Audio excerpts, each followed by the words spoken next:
live, I believe. Hello and welcome. I'm Nosh, your GM. Joining me today are our players Mel, Rigel Kent, FX Engineer, and Gigerman. Ronki is unable to join us today, but we hope he can jump in on the second session, or possibly third, depending on how long this actually goes. We are playing a 1, 2, or possibly 3-session GURPS horror one-shot called The Festering Locusts of Fenmore, Redux. This original module, it picks up where we left off from the original adventure, The Festering Locusts of Fenmore by J.C. Connors. Set in the early fall of 1758, our scene opens with an overhead shot of a half-mad Newt Pepperell, the sole survivor of a fated expedition, running through the woods towards Fort Edward, stumbling over roots, throwing himself through bushes, and wishing he had a drink. So if you remember, we left it with Newt being the only survivor of the expedition to go to the Fenmore homestead. And we're going to ask Rigel to jump back into his character of Newt Pepperell. Hey, Newt. So, what are you doing, Newt? Terrified? Wishing you had some... what were you drinking? I believe he was a brandy guy. Right. But, he's definitely got none of that in him right now. So you're running madly through the bushes. Your clothes are soaking wet. They haven't really dried much over the last night, or maybe even half day after last night. But your clothes are ripped. Your hose is torn and falling down, showing off your sexy legs. What else are you doing? Trying desperately not to think about the monsters that just ate everybody. Oh, sorry, he just thought about it. Now he starts running again. Okay, and you start running along this embankment, stumbling up over a bit of a berm, and you crash through some trees, and you see standing in front of you none other than a Mohawk indigenous, what looks like a scout or warrior. Oh, crap. Yeah, let's see. Now he has to figure out really quickly whether he can trust this person or if this person is, infected like the other ones were. And Seoquaris, because you heard him long before you ever saw him, you see this very distressed, pathetic-looking figure scrambling up towards your position. You were just out hunting today. Oh, God, you're one of them, aren't you? I'm not so sure about that, friend. So you don't have the things in your head? Good. I need to get to the fort. There are monsters out. Fort's that way. Right. Okay. The fort is that way. Monsters? Flying fish monster thing with lots of eyes and a weird tail and fur. Also, it was flying. Take a sniff in general toward his breath. Oh, right now, all you're probably smelling is the fear boiling off of him. Somewhere mixed in the smell of vomit, there could be a hint of brandy sweetening the deal. Mm-hmm. I don't know if there is. Oh, so you wouldn't happen to have some brandy on you, would you? Yeah, he was an alcoholic. Yes, but I think you also, when you failed your fright check, you were like hurling. Well, that was a while back. Yeah, I can't remember what I did yesterday, let alone what I did back then. So, Sequaris, you get the distinct impression when you say, well, the fort's that way, that Newt's like looking that way, but doesn't have a confident look in his eye that he truly knows which way that is or if he's going to get there. I feel compelled to lead him. They're all dead, man. All of them. Who? Let me look at the PDF to remind myself who they were again. There was Nathan and Abby and Duncan and oh, hey, that helps. Right, I think the top three were the PCs, and the bottom two were just some NPCs we ran into. That's right. So the two on the bottom were the father and the daughter, and there were the sister and the brother, and then there was Duncan in the middle. They're all dead, man. Yeah. You you don't look like you quite got your wits about you. Maybe I should help. Why, you don't have one of those things in your ears, do you? Just a bit of hair. So he will follow this Indian, but keep an eye on him in case he tries to, eat my skull or something. All right. So we are going to go along with the Mohawk ally and Sequaris. Let's presume that you do successfully get him back to Fort Edward, perhaps having to put him in a canoe and paddle him across Oh God, not another Hudson canoe. River Fort. Guess I should have clarified how far away from the fort we actually were. Not too far. You can definitely get there in the rest of the day. It'll be evening when you arrive. Might help if I had the books open. And you're going to come back to the fort.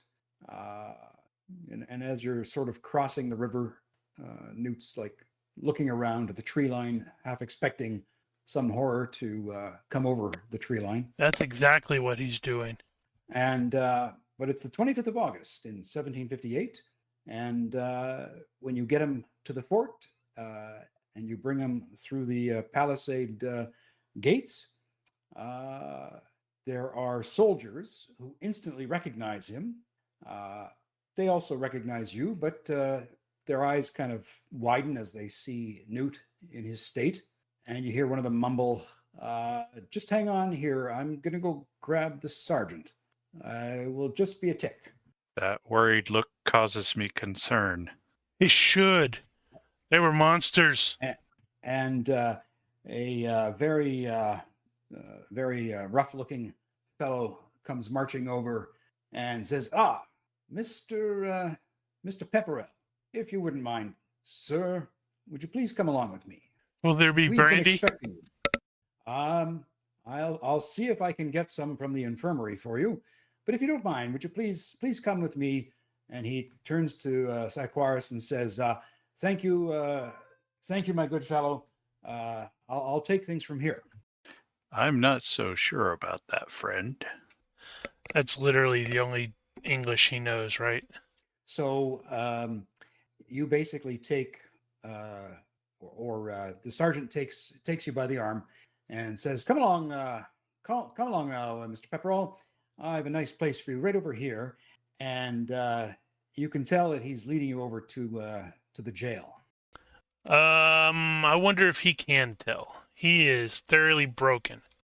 And the sergeant says, "Now, Mr. Pepperell, I would like you to know that it does me no pleasure, knowing you are the regimental surgeon's mate, to have to pass this information to you, but my orders are my orders. You are placed under arrest on a charge of AWOL. What? That makes no bloody sense. And we will be convening a court-martial very quickly now that we have you in custody. So be a good... But what about the monster? Yes. Be a good sir and come into your cell, and we'll get you some food. We'll get you some warm clothes. There's a good fellow." But the monster. And with that, we'll close the scene. We're going to reopen the scene with a court-martial, and you see this fellow convening the court-martial. What's up with his eyes? He's the commander of the fort, Major General Lyman, and he will basically take an opportunity to read the findings of the court-martial. We won't actually role play that, but Newt, you're standing there in not in irons. You are the regimental surgeon's mate, so you're just standing there to hear this sentence that's delivered upon you. It's going to be bad. So this court finds the defendant, regimental surgeon's mate Newt Pepperell, guilty of the charges of absence without leave and conduct unbecoming an officer of His Majesty's army. To wit, that on or about the 20th day of August, Mr. Pepperell did fail to report for duty at Fort Edward, that he had become lost in the woods to the west of the fort, that he was recovered by Sequaris, a warrior of the Mohawk Nation and ally to His Majesty the King, that Mr. Pepperell testified of coming under attack by strange creatures, namely by men infested with insects, by an animated tree and by a giant flying abomination, and that Mr. Pepperell's companions were all killed and whose remains have never been recovered. It's the That monster. said testimony of Mr. Pepperell is deemed a thorough fabrication of a deranged and intoxicated mind, that Mr. Pepperell admitted to being inebriated before, during, and in a state of sickness after the reported incidents, that Mr. Pepperell has a recorded history of public intoxication. It is therefore the judgment of this court that Mr. Pepperell be remanded into custody at the jail at Fort Edward for a period of 14 days and be fined 2 weeks' pay. Sentence will be carried out immediately this first day of September in the year of our Lord 1758. Court adjourned. Wait, I don't want to go back. And with that, you see Newt taken off to the jail where he's put behind bars, muttering things about monsters and whatever Newt wants to mutter about. Monsters and brandy monsters.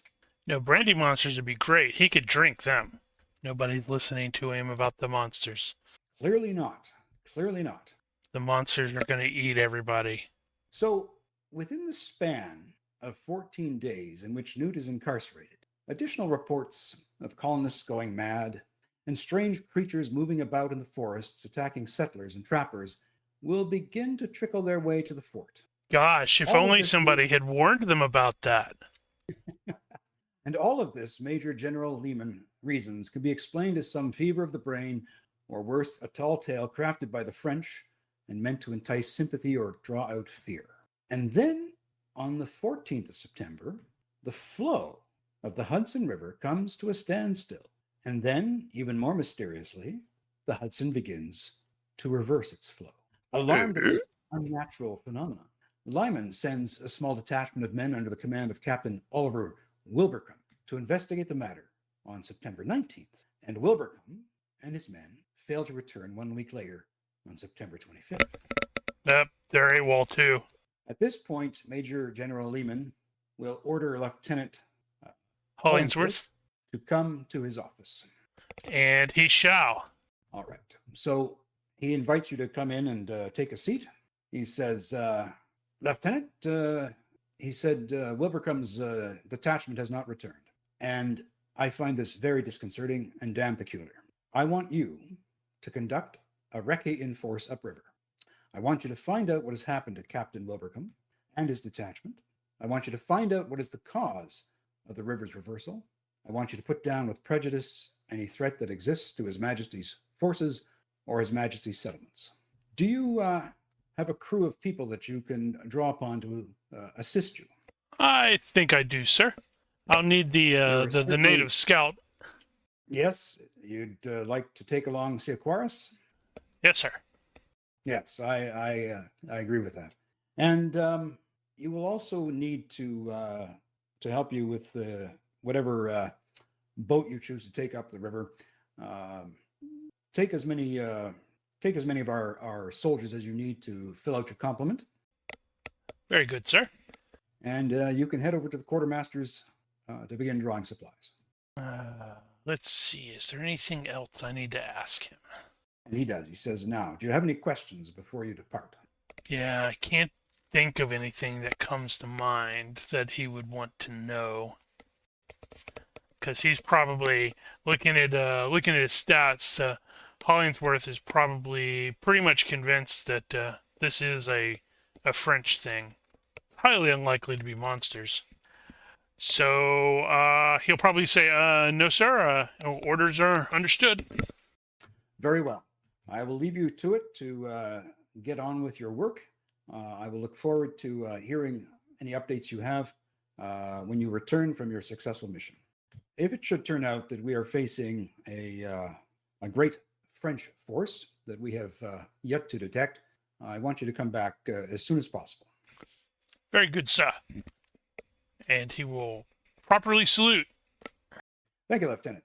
He will head out and start gathering his crew. You, and you. You're coming with me. Okay. So definitely the regulars are happy to assist. They want to get out of the fort to get some action. And conveniently enough, they're all wearing red jackets. Exactly. Wait. However, I'm wearing a red jacket. Oh however, no. however, you know that there are some other folks you might want to pull in on this, namely one of the Rogers Rangers, John Fox, and somebody who is very handy with steering a boat, and that would be Kate, Stoutheart Kate. Yes. And you know where you're going to find at least those two, and that's going to be over at the inn. And so you grab Siaquaris and you haul yourselves over to the local tavern. Indeed. Let them know what's going on, and somebody's getting crazy with the AI, I see. Oh, 100%. All right, so you walk into the tavern, and sure enough, John Fox is there, Stoutheart Kate is there, and you pull up chairs and decide to grab yourself an ale before you hit the river, so to speak. Indeed. So, got a new task. I definitely need the two of you along. We are going up the river to find out what happened to the captain and find out why the river's going backwards. Now, for this section, if you like, we're going to do, and I'm going to lift a page here from the role-playing game we mentioned earlier. We're going to have an interlude, which is an opportunity for you to introduce your character and explain something about their personality, a backstory, hopes, or dreams. And so, depending on who would like to go first, it doesn't really have to go in any order. You can all roll off this table. That's interesting. You want us to roll on the table, or I'm sorry? Yeah, roll on the table and then see what the result is and see if there's something that result will help you actually role play and get into. Okay. I rolled a 2. What makes me stand out? What personal victory have you experienced? Could it be connected to one of your advantages or perks? Okay. I guess that means I'm going first, huh? It's whoever would like to go. I mean, you can all take a roll and Okay. see what comes of it. Well, so I'm sitting at the table talking with Kate, or I guess everybody's here now. Yeah, everybody's basically here. So we got Lieutenant Hollingsworth. That's my boss, right? Yeah, he's going to be the one that's going to hire you on for this or take you on for this. Okay. All right. Well, maybe I'm sitting there having a drink with Kate while when everybody else showed up, when the Brits showed up, and I don't know if she would be interested in what. And I was maybe trying to go over some of my thoughts on Voltaire, which I personally, as a player, do not know anything. But my character was maybe talking to her a little bit about his philosophy regarding John Locke and Voltaire. Roger that.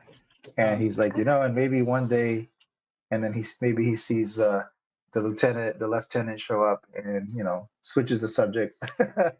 Or I don't know, maybe he's open about it. I'm not really sure how that, what people think about that. Yeah.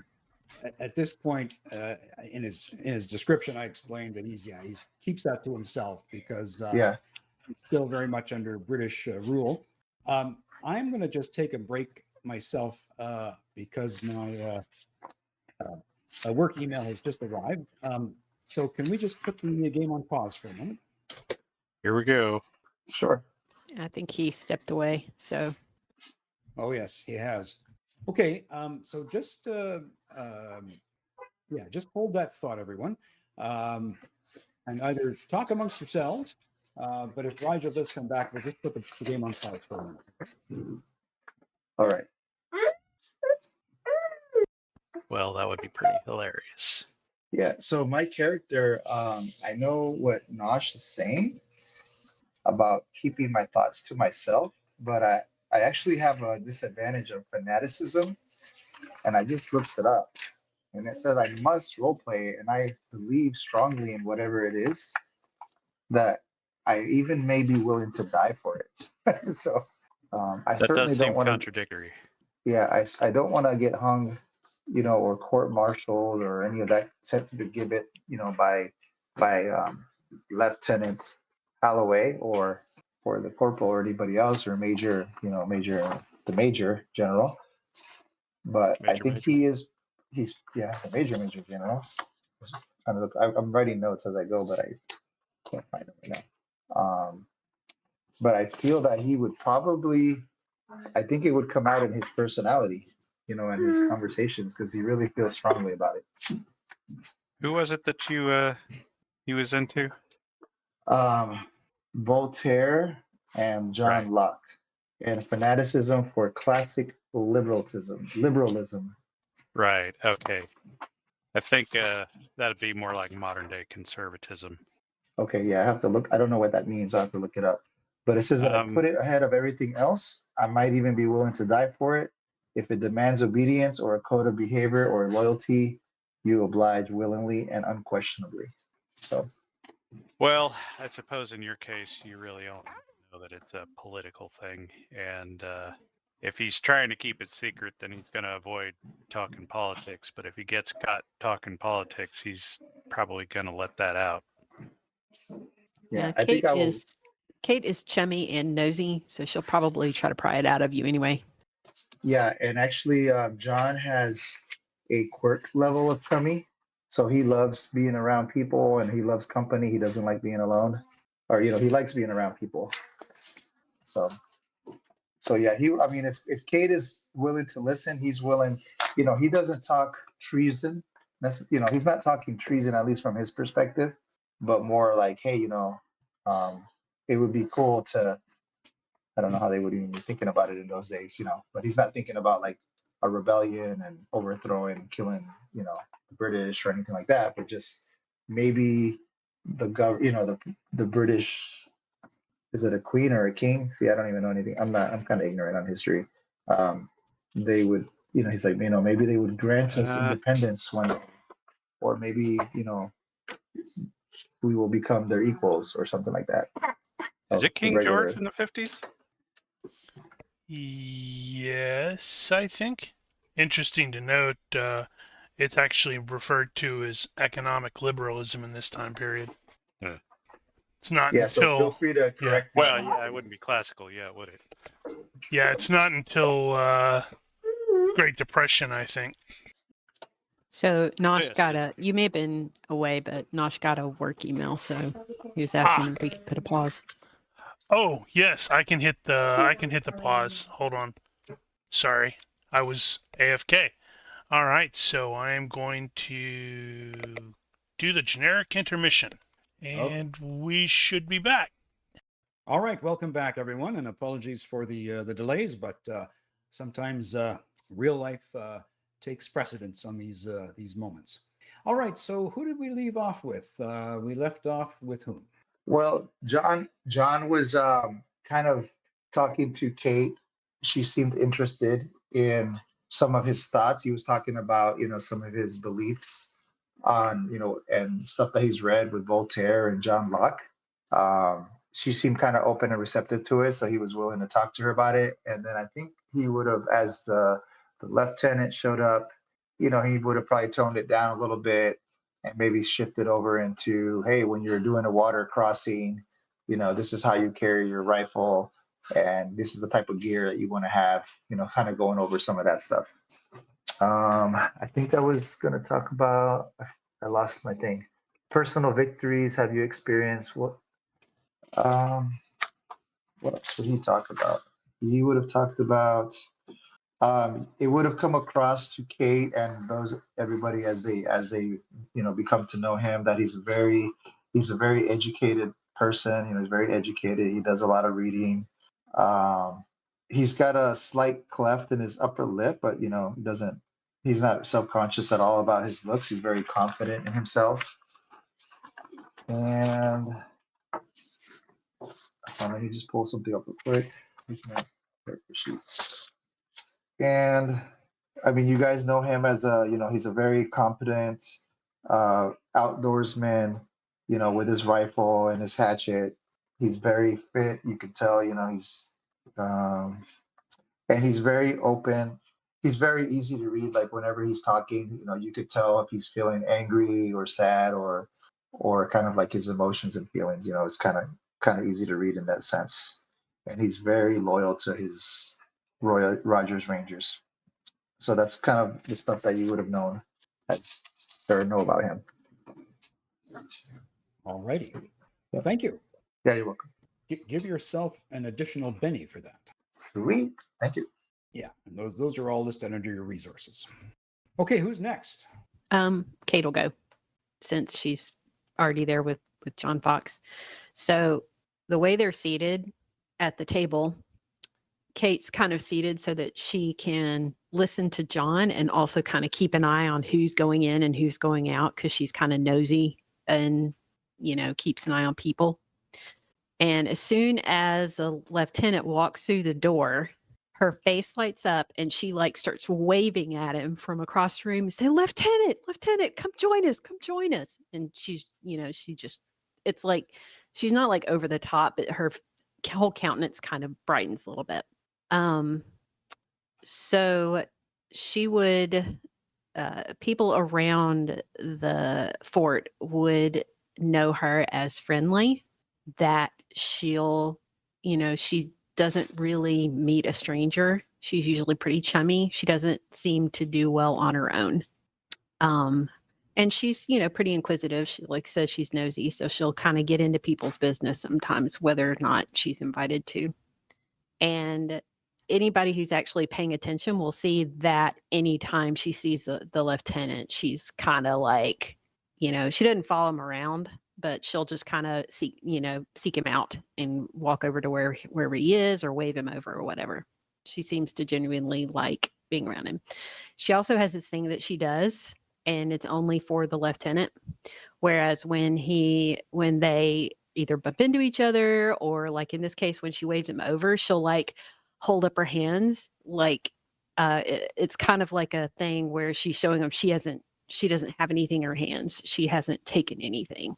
So, because another thing people might notice is that when she's left to her own devices, stuff might disappear and eventually maybe turn up in her belongings or in, wherever her bunk is. So she makes kind of a thing of showing the lieutenant that she hasn't taken anything, so she doesn't get into trouble. She's also known for being a really good tracker and really good with her axes. So I rolled on the table, and she has her personal hardship, and she's pretty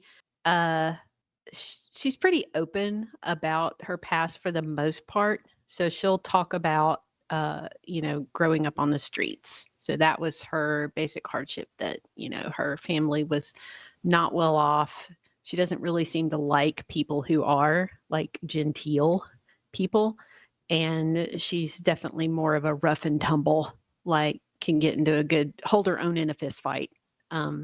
She'll say that her brother taught her very well how to hold her own, along with boys and stuff when they were growing up. So she says that was the best time for her because of all the things that she learned from her family, but it was also the worst time or her hardship time, because they didn't have a lot and she was basically on the streets a lot of the time. And I think that's it for Kate. Excellent. Thank you. And give yourself an additional Benny for that. Okay, who's next? I am scrambling to find something. Fort Edward. Right, so Lieutenant Edward Hollingsworth has been here for 3 years now. I'm looking at his advantages. I'm trying to figure out why Kate actually likes him. He's kind of generic. Well, maybe she likes white bread. Yep. So it's interesting that she doesn't like people that are well off. He's an officer. That means he's well off, because in this time period, you generally have to purchase your commissions. And he is actually originally from Oxford, What did I roll? I rolled on that thing. Oh, I rolled the same thing that John did about what makes him stand out. What makes him stand out? Nothing really. He's a calm, normal, ordinary officer. Well, he's at least competent about that. Personal victory is he experienced. Well, he's been here for 3 years. You said this was 1758. Is that correct? That's correct. So he's been here for nearly the entire war. No, yeah, he's been here. He hasn't actually been engaged in much, but maybe doing some defense because the war began in '56. So it began 2 years ago. So Hollingsworth has been at the fort since before the war began. So he's probably chomping at the bit to get out there and actually prove himself for this particular operation. Yes, and it absolutely could be connected to one of his advantages. Is he's got combat reflexes, so he's the soldier's soldier. Since he also has sense of duty towards the soldiers, I suspect he's actually a fairly popular officer. Instead of the normal petty tyrants that they have in that era. And further, since he's actually got a really good tactics skill, he's a good officer in addition to being popular. And I think that's probably that. Yeah, he's generic. He did encounter Kate back in the day when she may have borrowed a sentimental trinket that belonged to his or was of his sister, but since then, rather than having her charged for theft, he's agreed to overlook the matter as long as she helps him out from time to time because hey, he can use her skills. 100%. All right, excellent. Give yourself a Benny for that. Thank you. And that leaves us with Seoquaris. Yeah, the one that I rolled up doesn't really work here. I was totally expecting you to say, repeat your catchphrase like 3 times in a row. Damn it, I should have thought of that. Yeah, I just referring to how the interlude's supposed to work. I think the table might be better organized slightly differently, but never minding that, you got to re-roll and of course roll the exact same thing. Right. Well, so Quaris will bring up the idea that he's basically hoping this war is going to end soon so he can go home because that is his ambition. He just wants to go back home, go back and live the native life. And and your home village of I'm not know if I'm pronouncing this correctly, but Kanajahari or Chahari, actually was quite a large village, I believe quite well known, quite established. Like how big? Like apparently hundreds, it was a mile thousands. I'm not sure if that large, but it was a mile, apparently like a mile in length, I think. Oh, good God, that's pretty big. Okay, well, then give yourself a Benny for that, and thank you for taking the time to do a little bit of introduction on your characters. I'm going to turn it over to Very good, sir. Hollingsworth. Turn it over to Lieutenant Hollingsworth to discuss why he's calling his friends in on some favors, et cetera, et cetera. Been tasked to travel up the river and find out what happened to the captain. And I don't remember what the captain's name was off the top of my head. And hopefully also find out why the river is reversed course, which seems rather odd. Yes, I'd be curious to hear when all of you heard about the river actually starting to reverse course, and you heard about these strange things going on in the land, what were you all responding to? How would you respond to all that? That's a really good question. I don't know if Hollingsworth really gave it much mind. No, wait, maybe the boating and such like that kind of made things a little awkward. Damn it. So how far away is the fort from the river?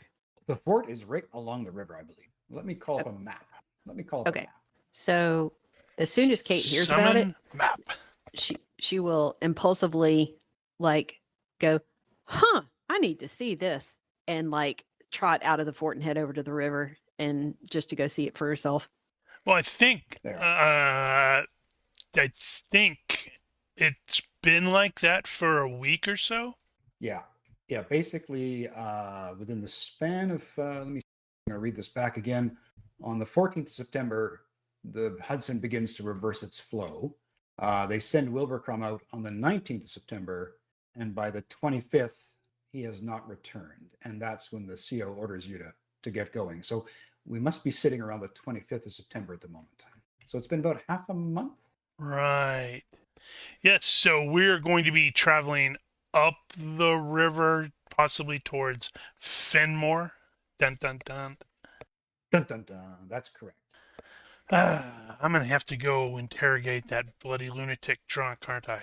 Maybe. Well, nobody's given him any brandy since he's been in prison. So maybe he's had that moment to go all Rambo up.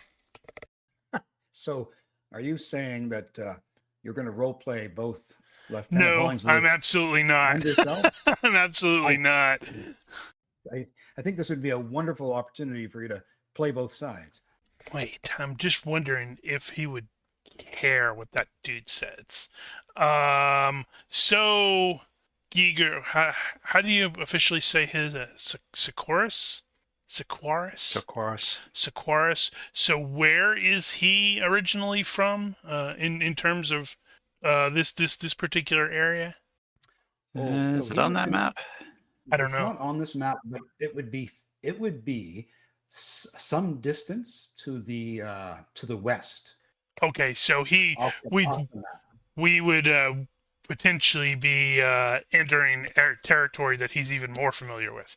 Yeah, Yeah, I mean, I'm assuming that's around the Great Lakes area. yeah. Eventually, it would. I believe the village was actually south of one of the Great Lakes, along something called along the aptly named Mohawk River.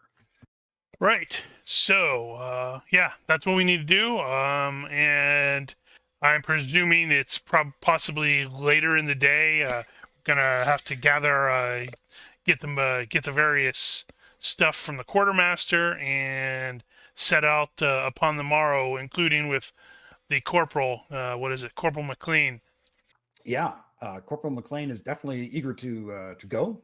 Right. So since I've been here for 3 years, I should probably be at least fairly familiar with the area. So with the river having changed course, what is the boat that we are going to be using? Is it sails or is it just oars? It's going to be an armed longboat, and you're going to have to get a crew of regulars to Yep. assist you. I've got red shirts 1 through however many I need. 9 Yeah, plus so 2. That's right. So what's the plus 2 for? The 2 are like passengers or occupants. Okay, so we're going to take a total of The 11. 9 is the crew. Total of 11.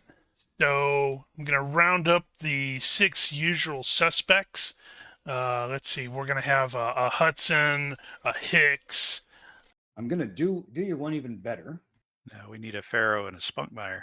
You've got, can you click on the NPCs tab, and can you see British Army regulars? Corporal Hall, Corporal Sutton, Private Campbell, Private Jones, Private Rogers, Private Smith, Private Williams, and Sergeant Hardwick. Shiny. So you can choose, if you are taking the Royal Marine Corporal Hall with you, not Corporal Hall. McLean. Yeah, if you're taking the Marine Corporal McLean, we'll need him for next week. That's right. So we're going to take him. So so you've got 5 now. So you really just need to grab 6 more? Yeah, in that case, I think we'll just take the privates, and he will be in charge of the corporals. Yeah, that would be 5 privates, and then you could take 1 corporal, eh? Yeah, we are taking 1 corporal. That's McLean. Yes, I see. So if you take McLean, that's your 5 PCs and 4 privates. So that complements your That's your 9, crew. right? Okay. Yeah. Yeah, and we can take 2 more. So in that case, I think we're going to take the other 2 corporals as well, Hall and Sutton, and the 3 corporals can rotate about who's in charge. Should you Okay. not take a sergeant? Well, I was thinking no, because that would mean that McLean would not be potentially the ranking NCO. Oh, okay. I mean, because if we take the Well- sergeant along with us, then an NPC can tell the PC what to do. Well, I was kind of thinking if you had to leave the boat behind. Yeah, leave the that's why sergeant we in take charge the of it. other 2 corporals. We can, Mhm. Yeah, we I can see make your it logic. convenient. Yeah, we can make it convenient and say Sergeant Hardwick tells you to take the damn Royal Marine with you and get him out of his hair for a while. Yep, he's on sick call, so we can't take him. So we'll take the 2 corporals and all the privates. So, excellent. And also, what supplies are you going to want to bring with you? Oh, we're gonna need normal supply. I don't actually Beans know. and bullets. I'm going to drop a few things into the chat box for you to consider. Gonna need ammunition for the 2 guns on the boat. Gonna need everybody has to carry their own stuff. You need first aid stuff. We're gonna need food. Why don't you actually just put those in the party sheet?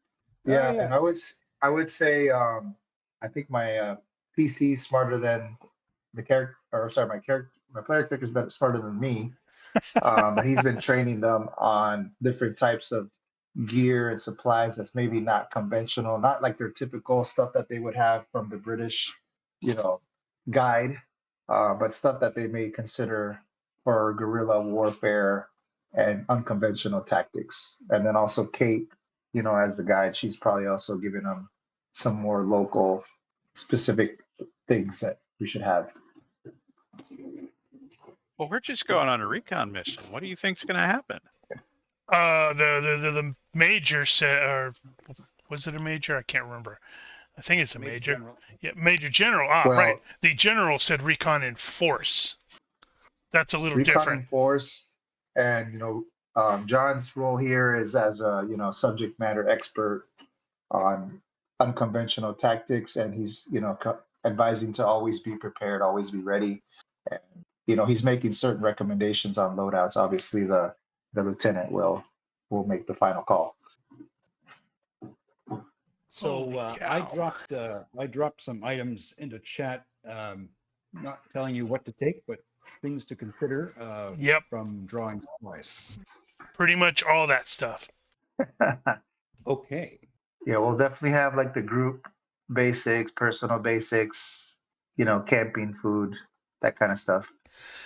Ammunition. Ammunition, weapons, primary weapon, secondary weapon, first aid. That all makes sense. Rations. Woohoo! I've got a We should probably whopping have some 12 in extra, first some aid. fishing poles. All right. So I think you have access to the items. So I'm just going to start dropping things as you mention them. You want me to drop group basics in there? Yeah. Okay, it's done. And you want a first aid kit, or how many? Well, everybody should, he would have advised that everybody should have a first aid kit, at least the basic. Yeah, that makes sense. I mean, that's what we basically do it today. I don't know if they did it back then. Yeah, I'm wondering what exactly the first aid kit is made up of at this point. Not that it matters terribly. So he would have said, I'm just kind of making stuff up anyways, but definitely something for like bandaging and a tourniquet. Okay. So you want me to throw in a first aid kit for everyone? I mean, if you want to track that stuff on the sheet, then I would say yes, or we could just assume everybody has a first aid kit, like the NPCs. All right. I've got you down for 5 first aid kits. And he's I'm looking at the 28, what is it, the Ranger 28 rules of ranging. There's a section on water and crossing. So he's, ponchos, some ropes and carabiners. I don't know if this is all too much, but I'm just saying in general, he would have been, that's what he's there to teach. So he would be making these sort of recommendations in case their boat goes down, in case it rains, they get wet, they can use the carabiners and the rope and the ponchos to make makeshifts, rafts and life preservers and things like that. Okay. Poncho raft. Yeah, it's a pretty cool book. What about the matches, the traveler's rations, the powder keg? Yeah, we're gonna take his, it's all the appropriate equipment that we should have, and those would probably all end up fitting as well. Okay. Looks like the standard kit of a British soldier during, well, a little bit later from now. You've got the coat, the breeches, the shirt, the stockings, the shoes, the hat, the musket, which is generally the brown bess, which, interestingly enough, the British Empire carried or had it active for 145 years. That's a long time for a single kind of rifle. Bayonet, cartridge box, canteens, haversack, belt and sling, for personal items, rations, such as etc. Mess kit, knapsack, blankets. Don't forget those for when you're sleeping. Do we have a drummer or a piper? Guess not. I guess in this case, that's not as necessary. How many rations should you take? Let's see. So, how long did it, or what was the missing captain's instructions? Where was he supposed to go Well, he was specifically? just sent upriver, and he wasn't given any specific place. He was told to go upriver and recon, and never came back. Okay. And how far can you normally travel in one of these boats in a day? I think it says a move of 3 times however many hours. Well, that's a maximum speed of 3 miles per hour. So you'd be going full out. Oh, that's unpowered. So like the whole time we'd have to be rowing. Yeah. That's why we brought privates along. Yeah, your average speed would be 1.25 yards per second for your basic move. I mean, how about in days? I mean, how far are we going to be out for 3 days or a week? And then I would say use that. And then we could also supplement that with probably Kate and John know how to possibly hunt and fish and gather more food if we need it to supplement our rations if it comes down to that. Or we could try to hunt and scavenge and forage and fish before we start using our rations and only use our rations whenever we're unable. It's going to depend. Yeah. Oh, yeah. I don't know. If you've got 9 people and the rations are 1 meal, I believe. Yeah, I mean, it's like if we could fit, carry like a week's worth of that'd probably work, and then supplement it as appropriate. We need 27 per day, right? 3 per day per person. Yep. So 27 times 7, that's 189. How much do they weigh? I don't know, like a pound or something like that. I mean, we'll have like 200 pounds of food. Well, this boat, if you look at the stats in the boat, it can take a ton-ass of supply. I'm not picturing the size of the boat, but load, it says 1.15 that's tons, short tons. Yep. It's got 4 pairs of rowers, so 8 men plus additional. So it's a pretty decent sized boat. Loaded weight 1.75. Yeah, I mean, so 200 pounds would be a week's worth, not including water, and that's like 10% of the load. So I guess it'd be fine as long as it doesn't spoil. How many barrels of powder do you want to take? I have no idea how much that's actually necessary. Isn't the corporal the demolitionist? I remember reading he had demolitions. Yeah, so like a half gallon of powder. Maybe you want to take 2 or 3 powder kegs. And is this for the rifles and the guns? And the swivel guns on the boat. And the swivel guns. I mean, I don't know what our typical loadout would be. Like, how many rounds per minute can it shoot, and how much ammo do we typically take? And then have enough powder for that. It's a few rounds per minute. if you're fast.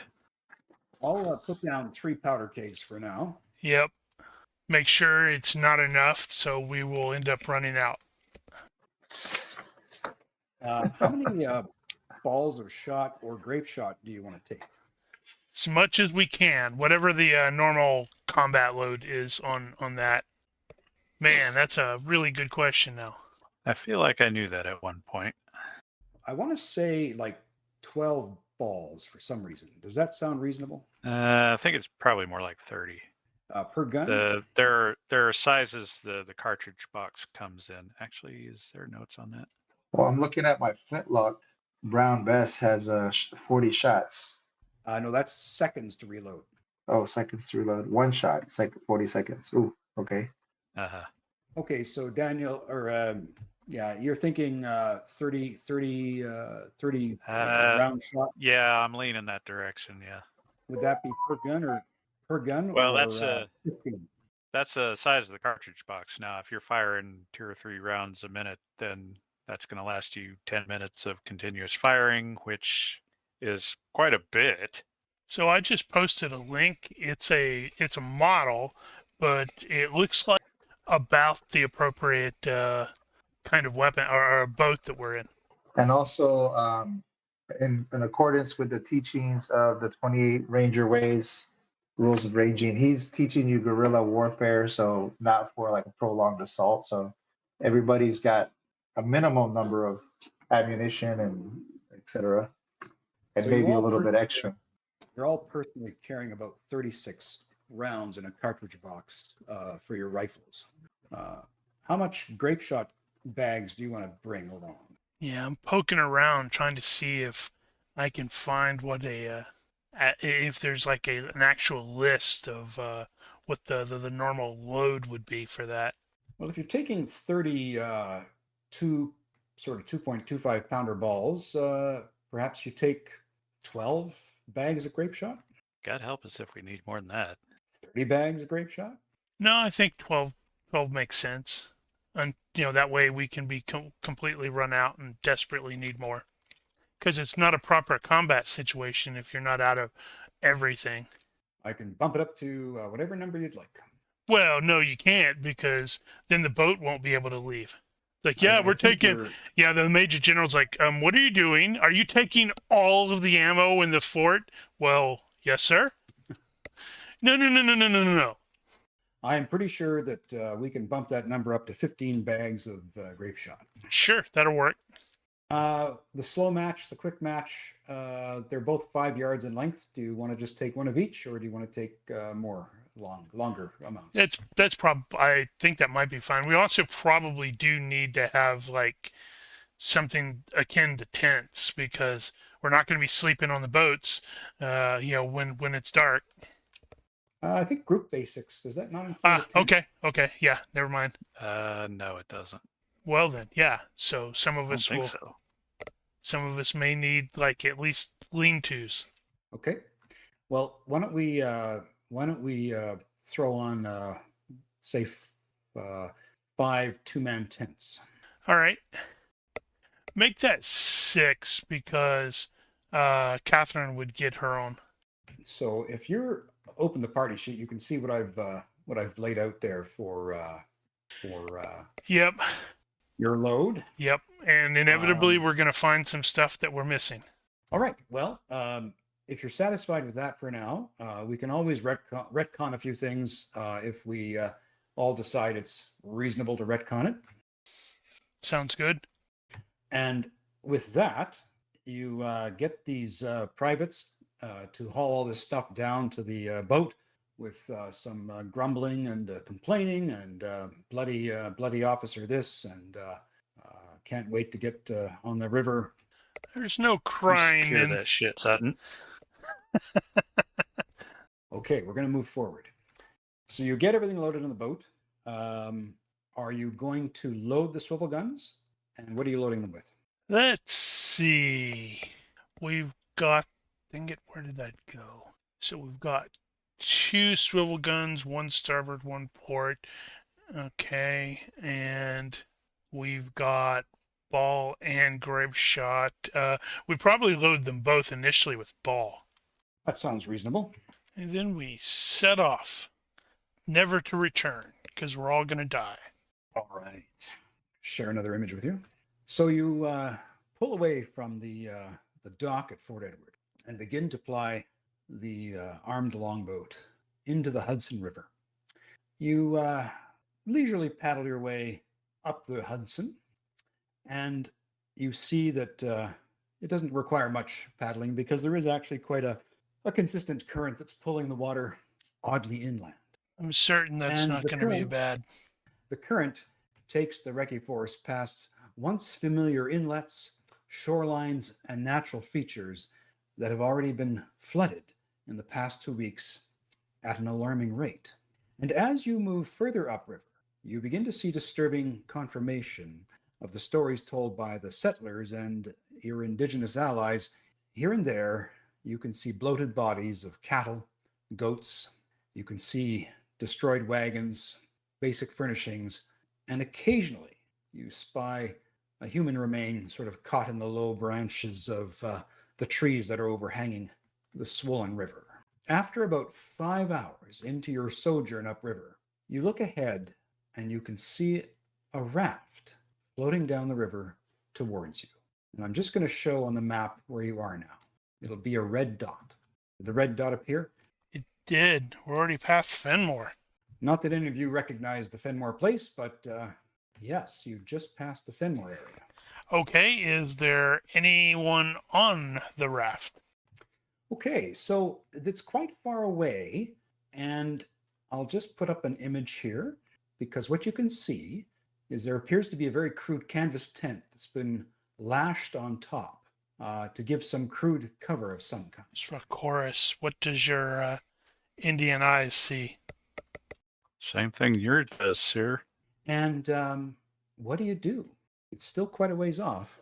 Well, we're going to have to see who's on it. This is the patrol, after all. Okay, well, let's do some of our first rolls for the evening. Let's either get IQ rolls or soldier rolls into the box, please. Why does it say you're typing something, Giger?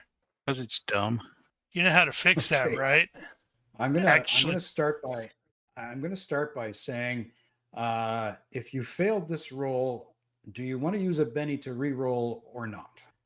Because amazingly, 3 of you failed your rolls. But I'm going to be kind and say, don't waste a Benny on this. It's not worth it. This is Yeah, just I like was a I was leaning towards observation no. type roll. So as you're squinting ahead and looking at that raft as it's coming closer, it is John Fox who realizes that, you know what, it isn't just that someone's put a canvas tent on top of a log raft. They've done it in such a way as to provide cover and concealment. Ah, So whether you share that with everyone is up to you. Of course, he's actually probably talking out loud as he's observing things. Ah, very good. We shall beat the quarters then. Wait, no, I'm in the Army, not the Navy. All right, get those guns manned. beat the corporal? Okay. So everyone's going to start to get their various muzzle loaders ready to fire. Yep, Well, Yes? that is what the lieutenant is instructing. Like, get on those guns, prepare for a possibility here. so Okay. scanning towards the shorelines maybe would be a reaction if they were trying to get cover.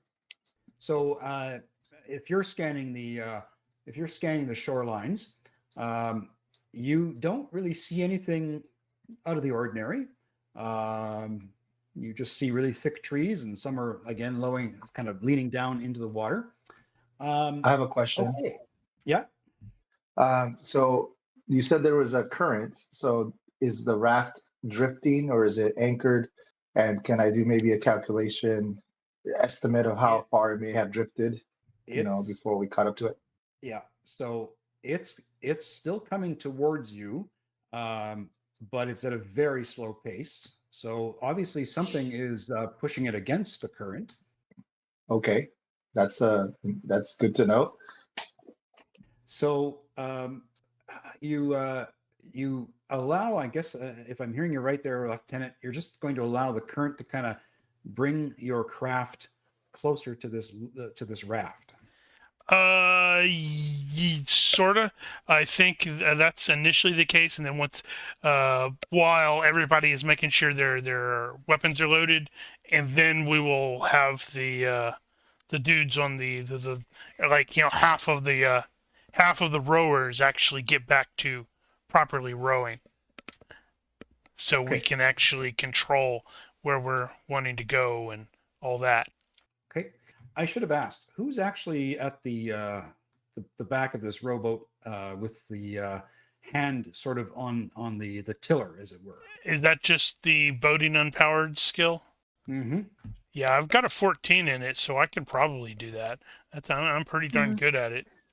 Yeah, so is Kate. Kate is 14. So Then if you need to be Kate can totally be driving. okay.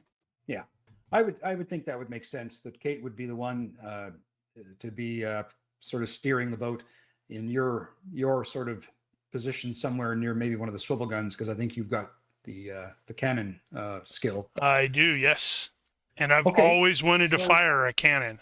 So tell me, you're now well within earshot of this. Are you just going to come up upon it silently, or what do you want to do? How do Oh, you good want not. to approach? Good Lord, no. We're British. We're really loud.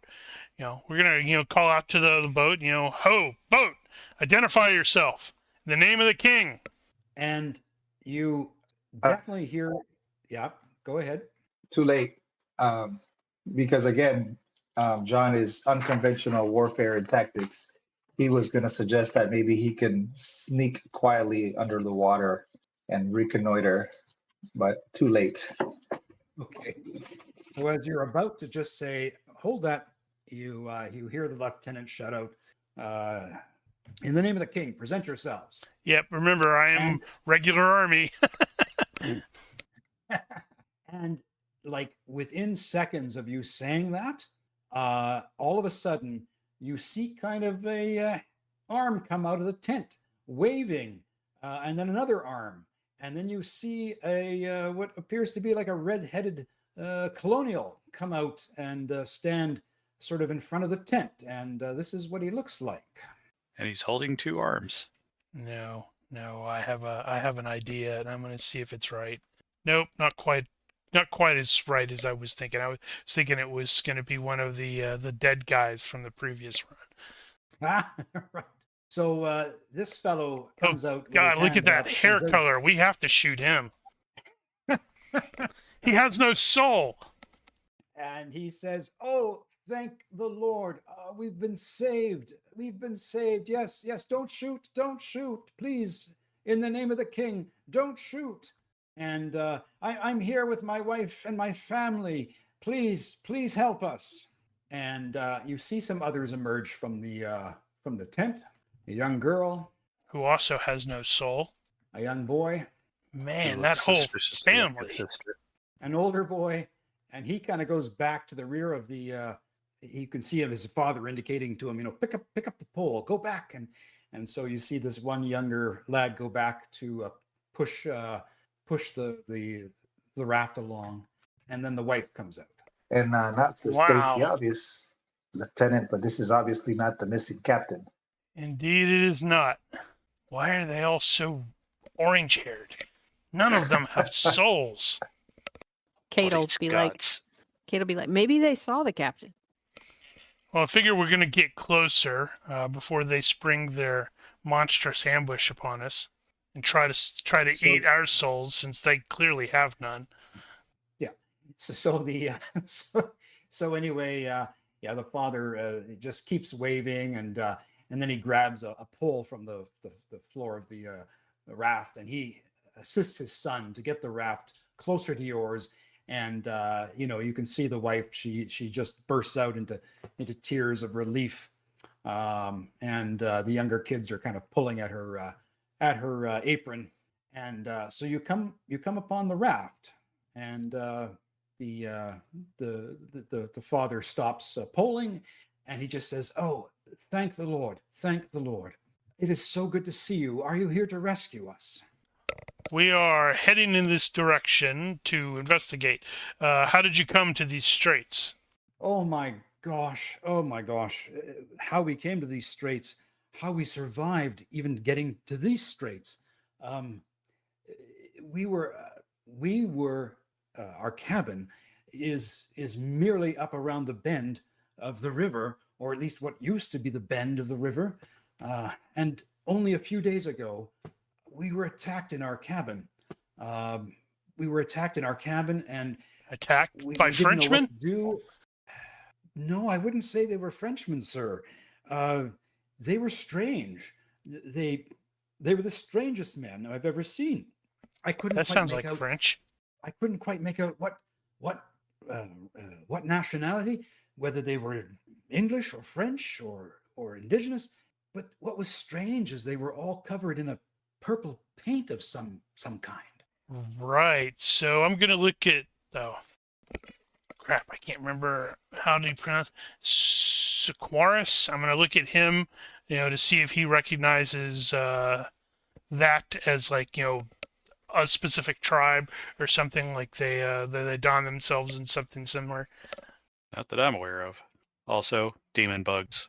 And Annie and Edwin are telling their dad and pulling at their mom's skirt, "Mommy, tell them about the wolves. Tell them about the wolves." "Yes, Edward, tell them about the wolves." "Oh, yes. And it wasn't just the purple painted fellows.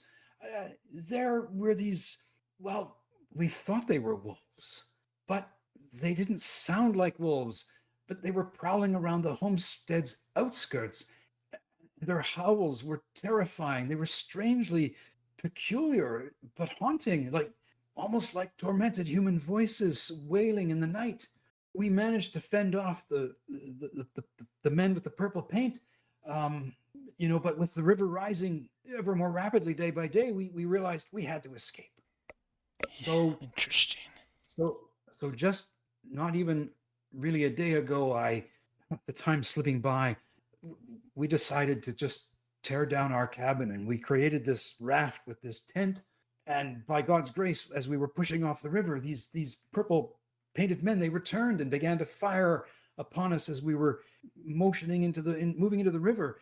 You can see what they've done, and sure enough, you look at the canvas, and it's got bullet holes, and there are arrows stuck in the side of the log raft. By the grace of God, we were saved from their barbarity. We are so relieved to see you. We thought we would head at least to Fort Edward or any of the forts downriver, but we didn't even know if they were still in existence. Please tell us. Yes, we're Is there coming from safe- Fort Edward. Oh, thank God. It is so good to hear this. Annie, can you believe it? I told you not to worry. I said the army would still be there. Indeed. Now, what we're going to have you do is continue on to Fort Edward to inform the general while we will move on and investigate these purple-covered people. See if it's a tribe, an unknown tribe, or perhaps some frog scheme. Well, what about the other? What about the other boat of redcoats? We saw some pass by our cabin. Annie, how long ago was that? And she's like, "Oh, that was just over a week ago, I believe." "Yes, yeah. Whatever happened to them? We never saw them come back again." You do know they went up there, don't you? Yes, we are aware that they have gone there.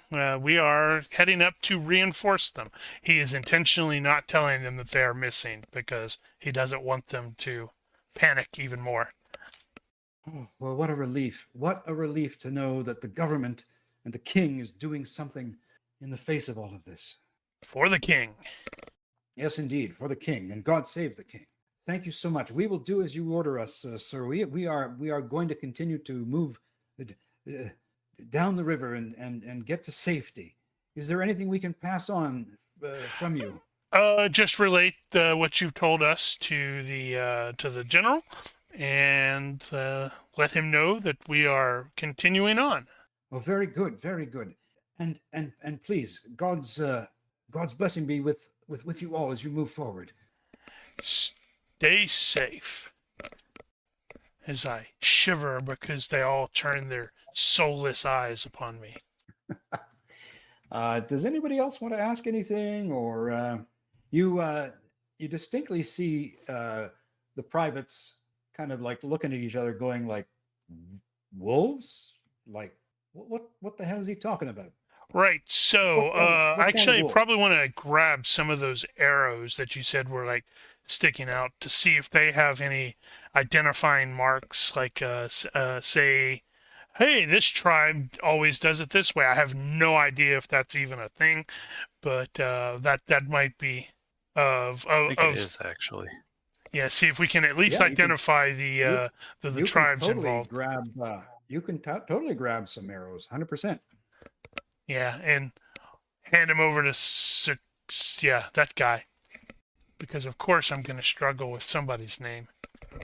And so, Siquaris, you look at the various arrows, and you can readily identify that these are both Iroquois, Mohawk. Um, their arrows representing any number of the nations in the entire lower Great Lake areas. These are just not singular arrows from a singular nation.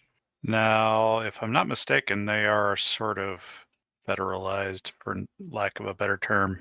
What am I looking for? Allied.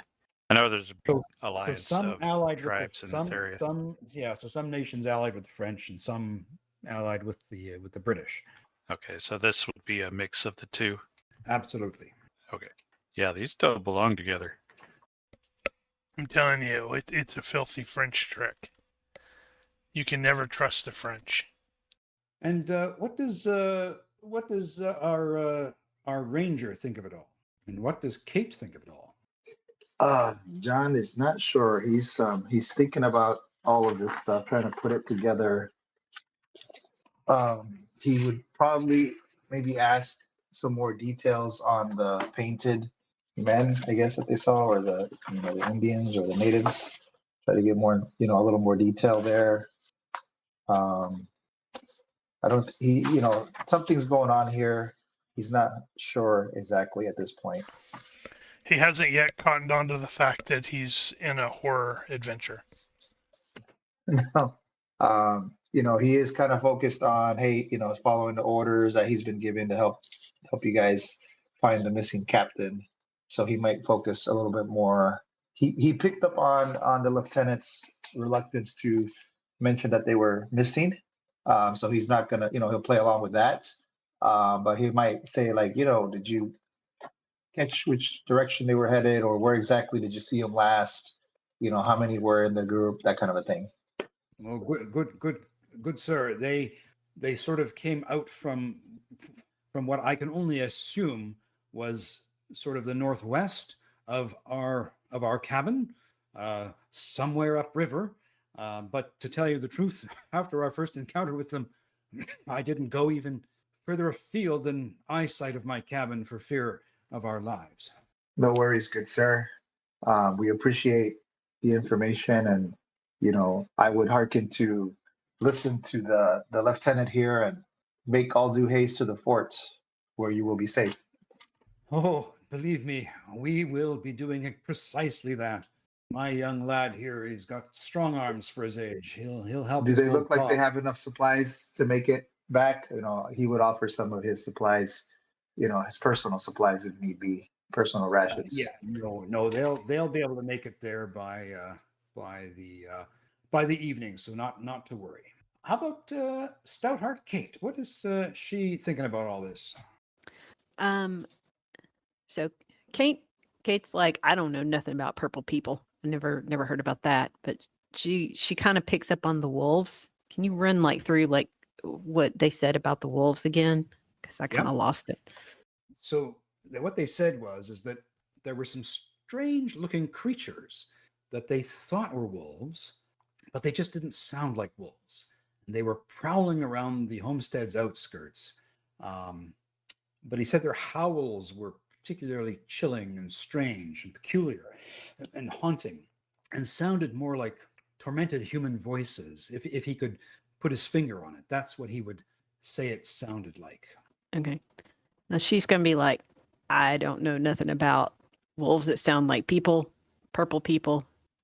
So she will keep an eye out on the riverbanks for purple people and weird wolves. John will also suggest that they can give us directions to their cabin. They can investigate more to make sure the area is safe. Well, yes, of course. Our cabin, as I say, and he points back and says, you can see where there's a bend in the river up ahead. Well, it used to be more of a bend, but just around that bend, not more than I would say, not more than let me see here, not more than an hour and a half, you will come upon where our cabin, where the remains of my cabin were. Just look to the north side of the river and you will find it. Very well, good sir. Thank you very much. Is there anything in? I'll ping on the map where precisely he might have been suggesting. Very good. Okay, well, he definitely doesn't want to dawdle any more than he has, and so he says, "With your leave, God bless you," and he starts to pull the log raft downstream. Right. Helps if I push the right button. Yes. Okay. Very good. And so one of the privates, maybe it's Campbell, leans forward to Sutton and says, "Come on, Sutton. Come on now. What's this about wolves and purple men? What is this madness? Where are we going? Come on, now speak up. Say something." "Shut up, Campbell. We're here to do a job. Just shut up and stop complaining. You wanted to get out of the fort, so we're out of the fort. All right. So what do you do next?" We press on. Say again? We will press on. All right. So you get around that bend. We totally just destroyed Fort Edward, didn't we? You get around the bend, and yes, precisely where Brookfield said it was. You can see the remains of a destroyed cabin off, not too far off the shore. I think we need to go ashore and investigate, search around. Very well. So you keep the cannons manned. We're not going to require any rolls to go to the shore. But once you get to the shore, you can see that there's a little rough pathway, and the remains of this small cabin, stone chimney still standing, but pretty much, they tore off logging from the siding to build their raft. Well, John would be, he might suggest to Kate, like, hey, we can look for tracks to see where these savages went to, and possibly also look for I got a little bit confused. He said he saw the missing captain in the general vicinity of their cabin, right? Did I understand that correctly? They were just like you are. They were rowing their boat to the west about a week ago. They were on their boats. Okay. Yep. Kate's going to do the peripheral, go around the clearing, if there is a clearing, and check for tracks, any large groups with weird, like maybe paw prints, residual purple stuff. And I don't know if I'm able to give her a complimentary roll with my tracking, or if, either way. How many people do we have that actually have the tracking skill? Is it going to be all of the current PCs but me? That'd be about right. Sounds Kate's got right. 12. I forgot we have Rockets or Toakaris. Tokaris. I'm at 13. Tokaris. No, that's too difficult to say. I'm going to call you Magua. Yeah, don't do Just call that. him TK. TK. John has answer a to 13 TT. in tracking. So we got a Actually, Tokaris is gonna go check up and down the riverbank and see if we can find some sign of anyone making an amphibious landing here. Okay. That's a smart move. Those of you who are going to look for prints or evidence of passing activity, just in the open, do tracking rolls, please. Yeah, so John rolled an 8, success by 5. All right. So John, you definitely see the many footprints of humanoids. You gather that they are of various heights based off of the footprints that they've left behind. They have come very reasonably soon, say within the last, I would say, 24 hours to right up to the cabin. But they're not consistently all the same size. So these are a variety of human beings of different height and stature and weight. And you can see that those tracks indeed have all headed off, just as he said, off towards the northwest. And Kate, you look at the wolf prints, and I just want you to give me a fright check, but with a healthy. Oh no, sorry. She's unfazable. Check, but she's unfazable. So you don't have to do a fright check, but you are like, wow. So these aren't wolves by any known definition. The thing that really makes you go, is that where there would have been a traditional rear paw print, you can see distinctly that it's almost like a hybrid of both a wolf paw and human or humanoid toes. And equally disturbing is the forepaws are more like, again, paws, but with digits and what appear to be claws. So again, a hybrid of some description. Okay, so she'll basically measure how big they are using like her feet and her hands to see if they are like generally human sized or if they're like huge, like massively huge. They're definitely human size.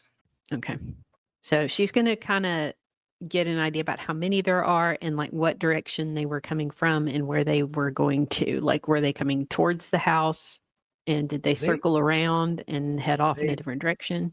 Just as Mr. Brookfield said, they never really came up to the house.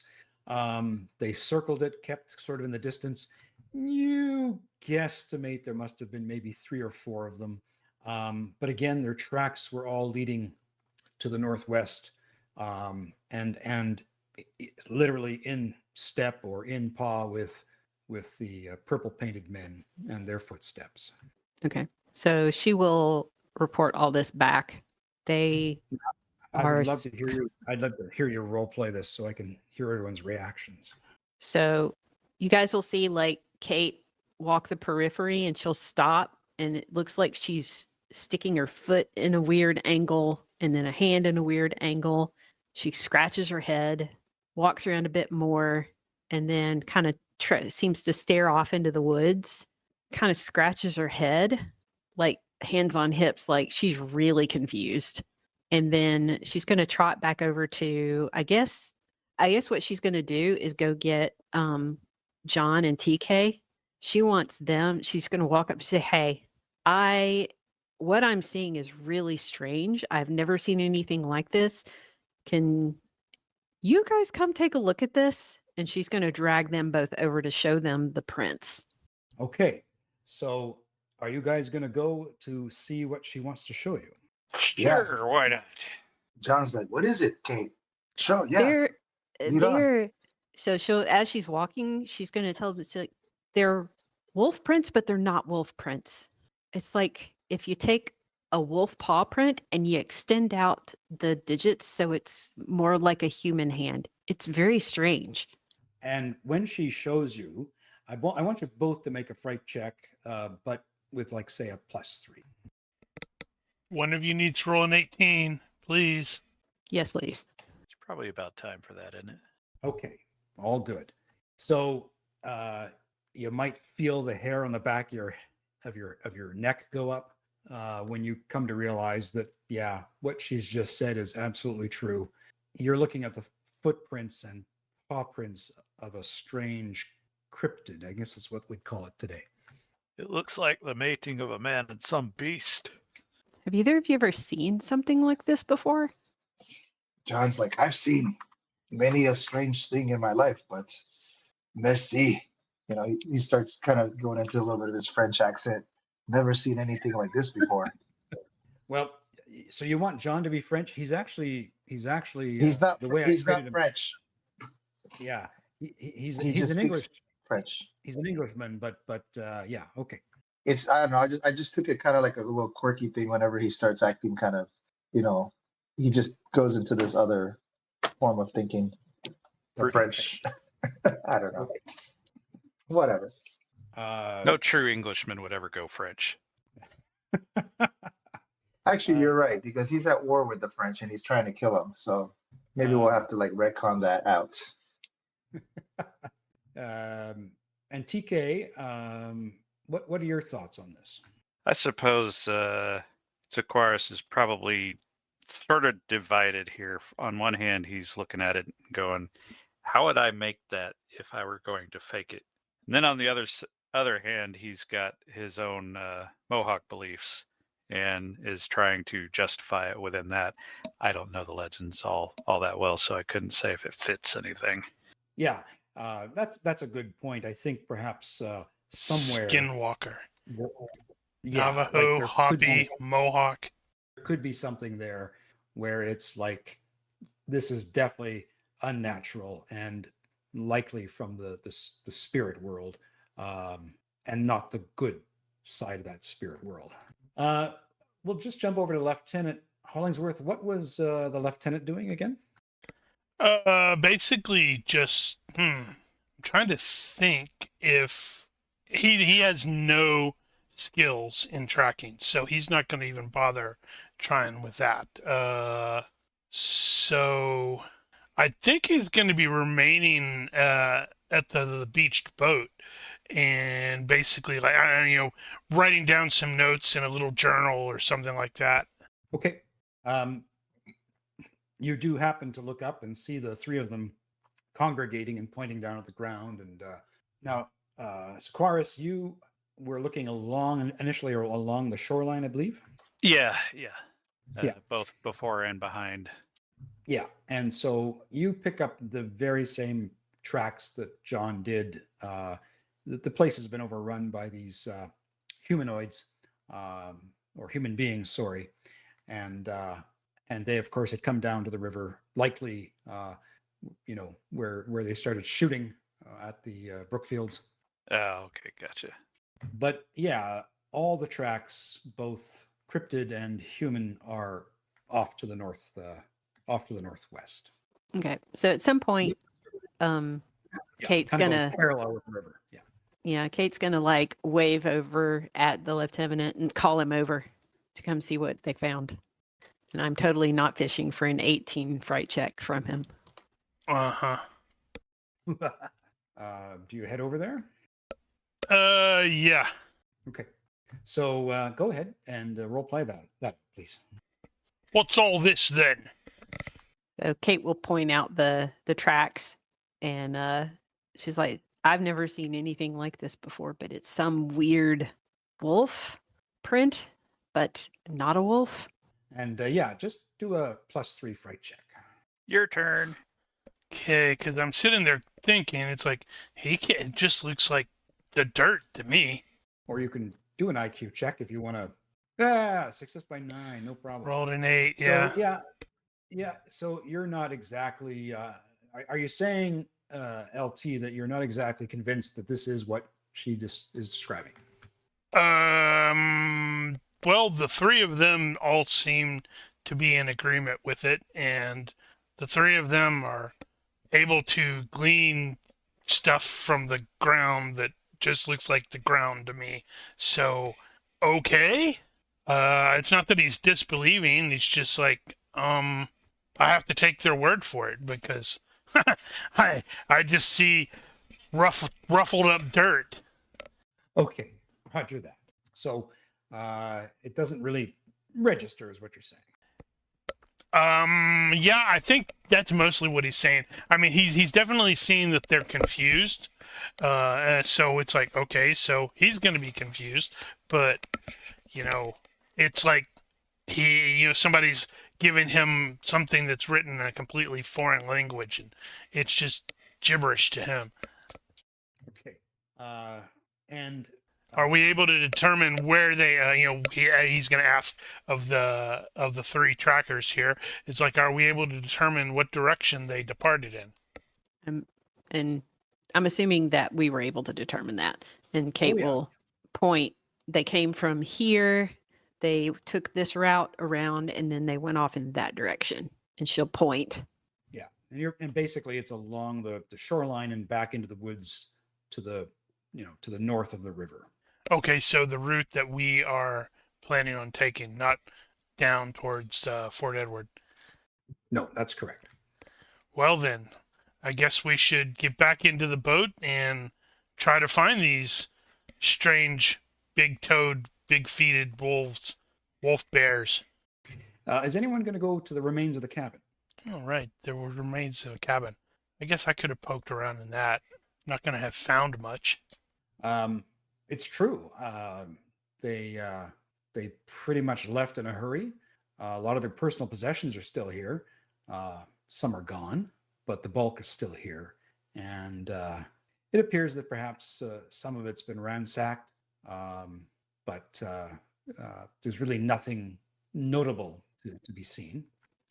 Kate's gonna swing by the cabin and she'll nab something. I don't know what's there, but something that she can just kind of pick up and pocket real quick. Yeah. What you pocket is I'm going to say, what would Annie have left behind? I'm going to say that you see a lovely sort of silver saucer or cup that's just been rolled off onto the floor. That's what you see. Oh yeah, totally nicking that. Bloody thieves. And all right, so everyone's heading back to the longboat, I take it? Yep. Okay. Not much So, here, so time to move on and continue our mission. Okay. So you push off and continue to row your way upriver, and say about in another hour, everybody make a open perception check, please. If you have a vision bonus, by all means, make sure you include that. I have managed to fail. Ooh, success by 5. Okay. Naturally, everybody succeeded but me. Okay. It's So because as, they don't have It's hats not your on. job to make these rolls. It's our job. Yes. Your So, job Very is good. to interpret and to assign tasks. Very good. Lieutenant, can you explain why you failed in your perception roll? I am seated and scribbling some notes in my little pseudo journal thing. Okay. So That's awesome. my head is down while I can read. Okay. So for those of you who succeeded, you notice something has changed about the water. You've been looking down, and you notice that there is, at first you didn't think it was what you initially saw, but you see what appears to be a very deep purple hue that's tinting the water below the draft line of the rowboat itself. Now, you notice that, and then you realize that the purple hue is moving at a very different current.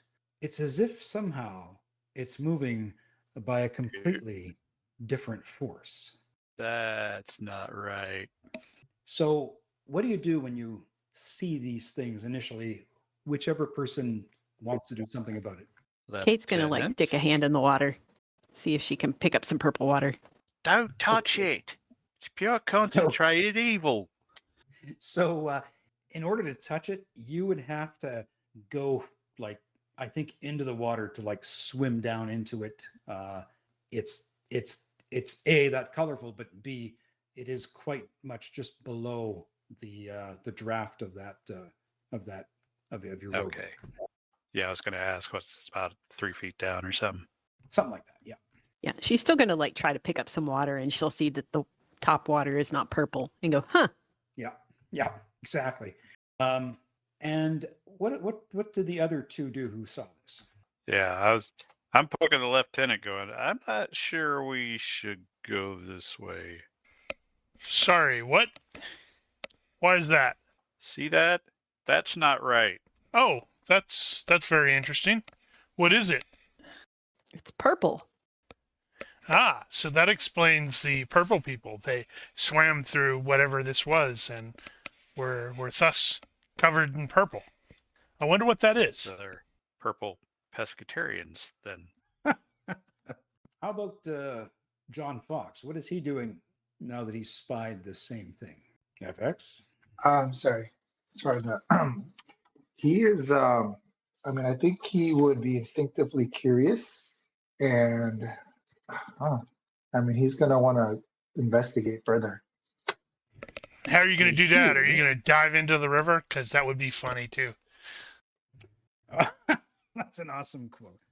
He would probably grab one of the ropes and tie himself off and try to swim out.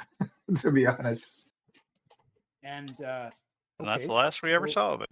So you guys are rowing, and then like one of the corporals puts his hand on John's belt and says, "Hey, mate, what are you doing, mate? LT or Lieutenant? What are you doing, Fox? Oh, sorry, Mr. Fox. Actually, I wonder does he have anything resembling rank? I don't believe he does. They probably So he would be he's Mr. like Fox, yeah. He's a civilian, Yeah. contractor. What are you doing? He kind of gives you an abashed look. He's like, sorry, Lieutenant, but I've never seen anything like this before. I thought I would take a look. By going into it? Are you mad? No, what you would do Well, is I've been told that once or twice. we want to get it and it's underneath there, we would tie a rope to a bucket and put the bucket in. Perhaps we could send down this silver cup that's hanging out of Catherine's bag there. Where did that come from? I've always had this. So how far down is it compared to the top of the river? Yeah, I would say that it's like kind of like almost sitting at the bottom of the river itself. Oh, okay. And the Hudson's pretty deep. Yeah. So So there's no way to reach it with your hand. I guess if you had a bucket or you could kind of haul water up, you could try and bring it up. But yeah, somebody wants to actually physically interact with it, they're going to have to dive into the water. Actually, I would be willing to bet this boat has a lead line. There you go. Being not a boater, I don't think of these things. Ronki probably would think of these things. Yeah, the lead line's got a little hollow in the bottom of it specifically for picking up what's on the ocean floor or river floor, as this case may be, for identification purposes. So it seems like that might be useful here.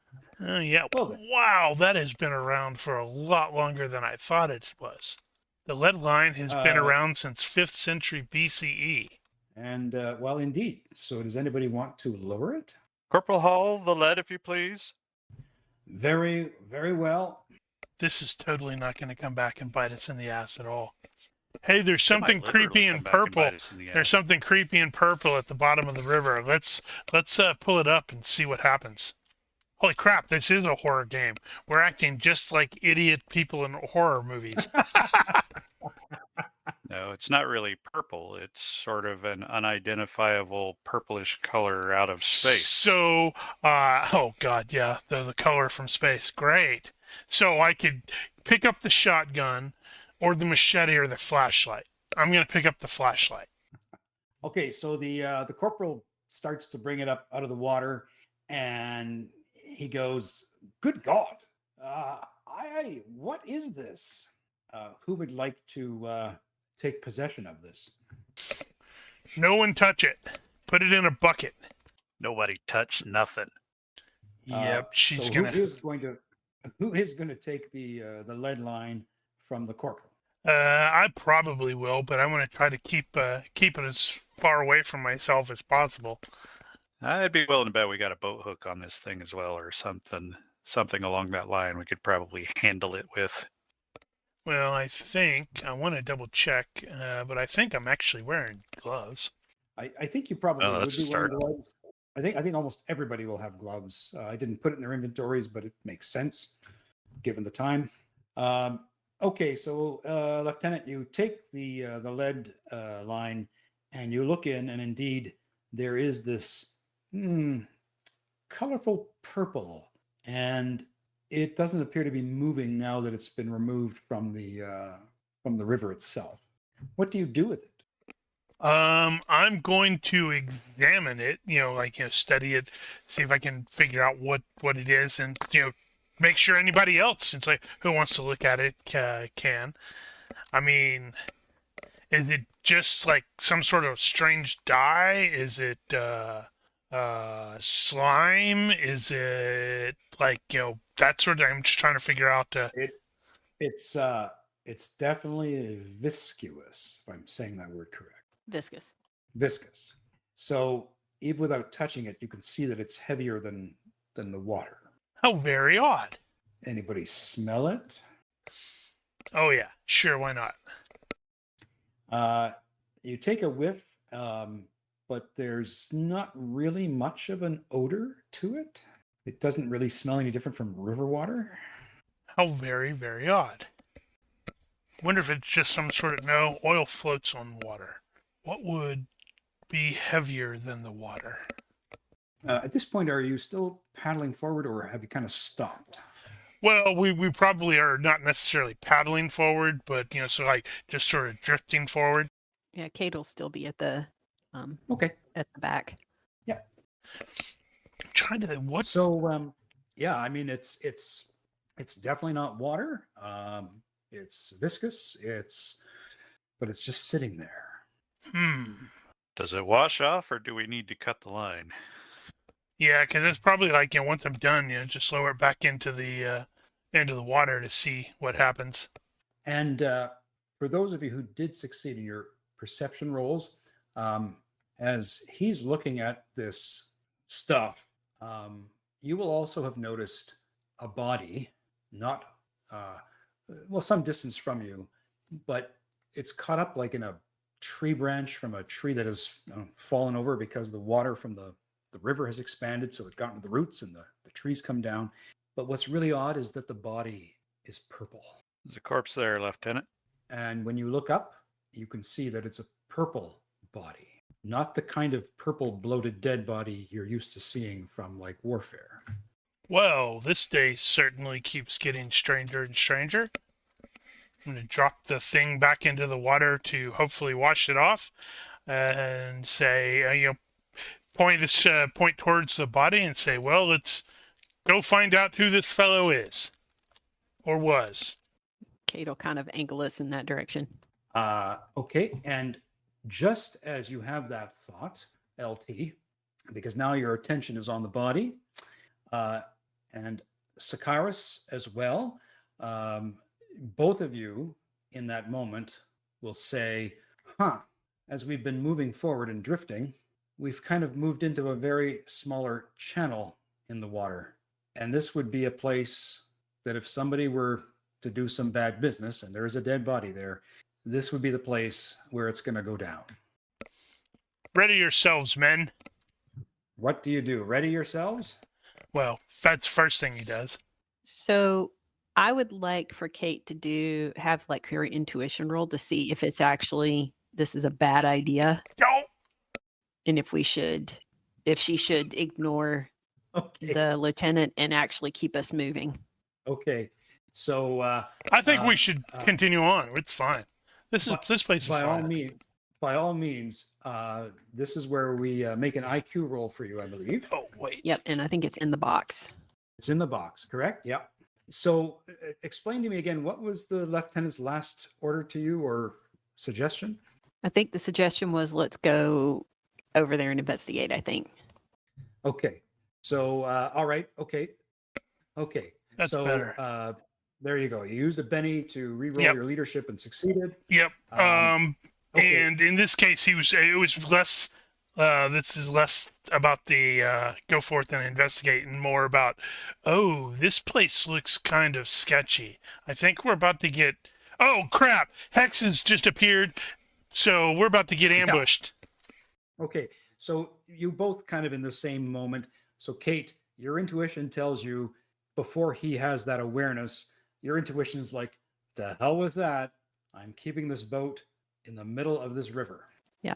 So Kate will call out. She said, we don't need to stop. We need to keep going.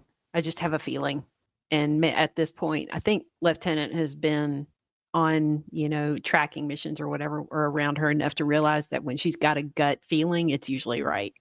So she's going to ignore his order, and she is going to keep the boat straight in the middle and keep moving downriver or upriver, whatever it is. Plus, we suddenly appeared on a map with grids, so we're like, oh, yeah, that says everything.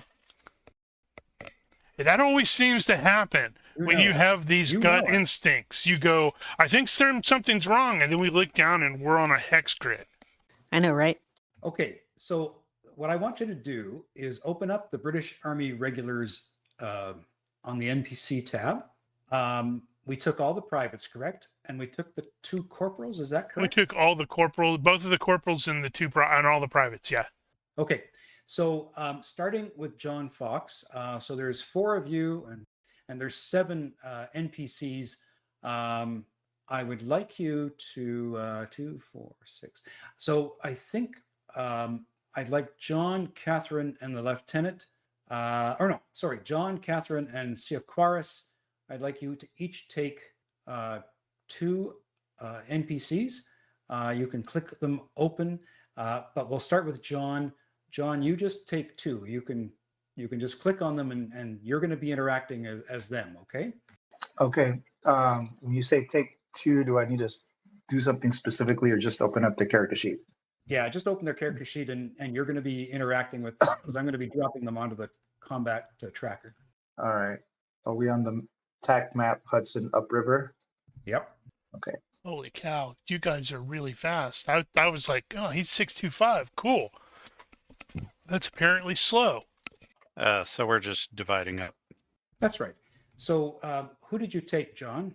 Are my choices out of the corporals and the privates? Correct. Okay. All right. So it looks like TK is going to take Smith and Williams, correct? Yeah. Oh, okay. You wrote them down. I see. Geigerman, Smith, and Williams. Okay. So I don't know. Can I do Corporal Hall, Private Campbell? Go for it. No, the sergeant is not present. Is that the only one that's not present? Yep. Kate. So Kate's got Jones and Rogers. Kate. I guess that'll leave Sutton for Rigel. Jolly good. Okay.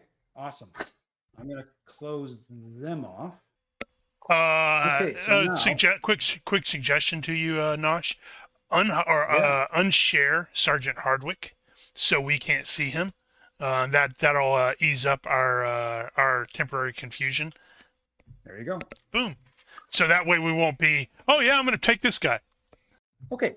So now we're going to put you guys in the boat. And so Kate, you were at the very back, correct?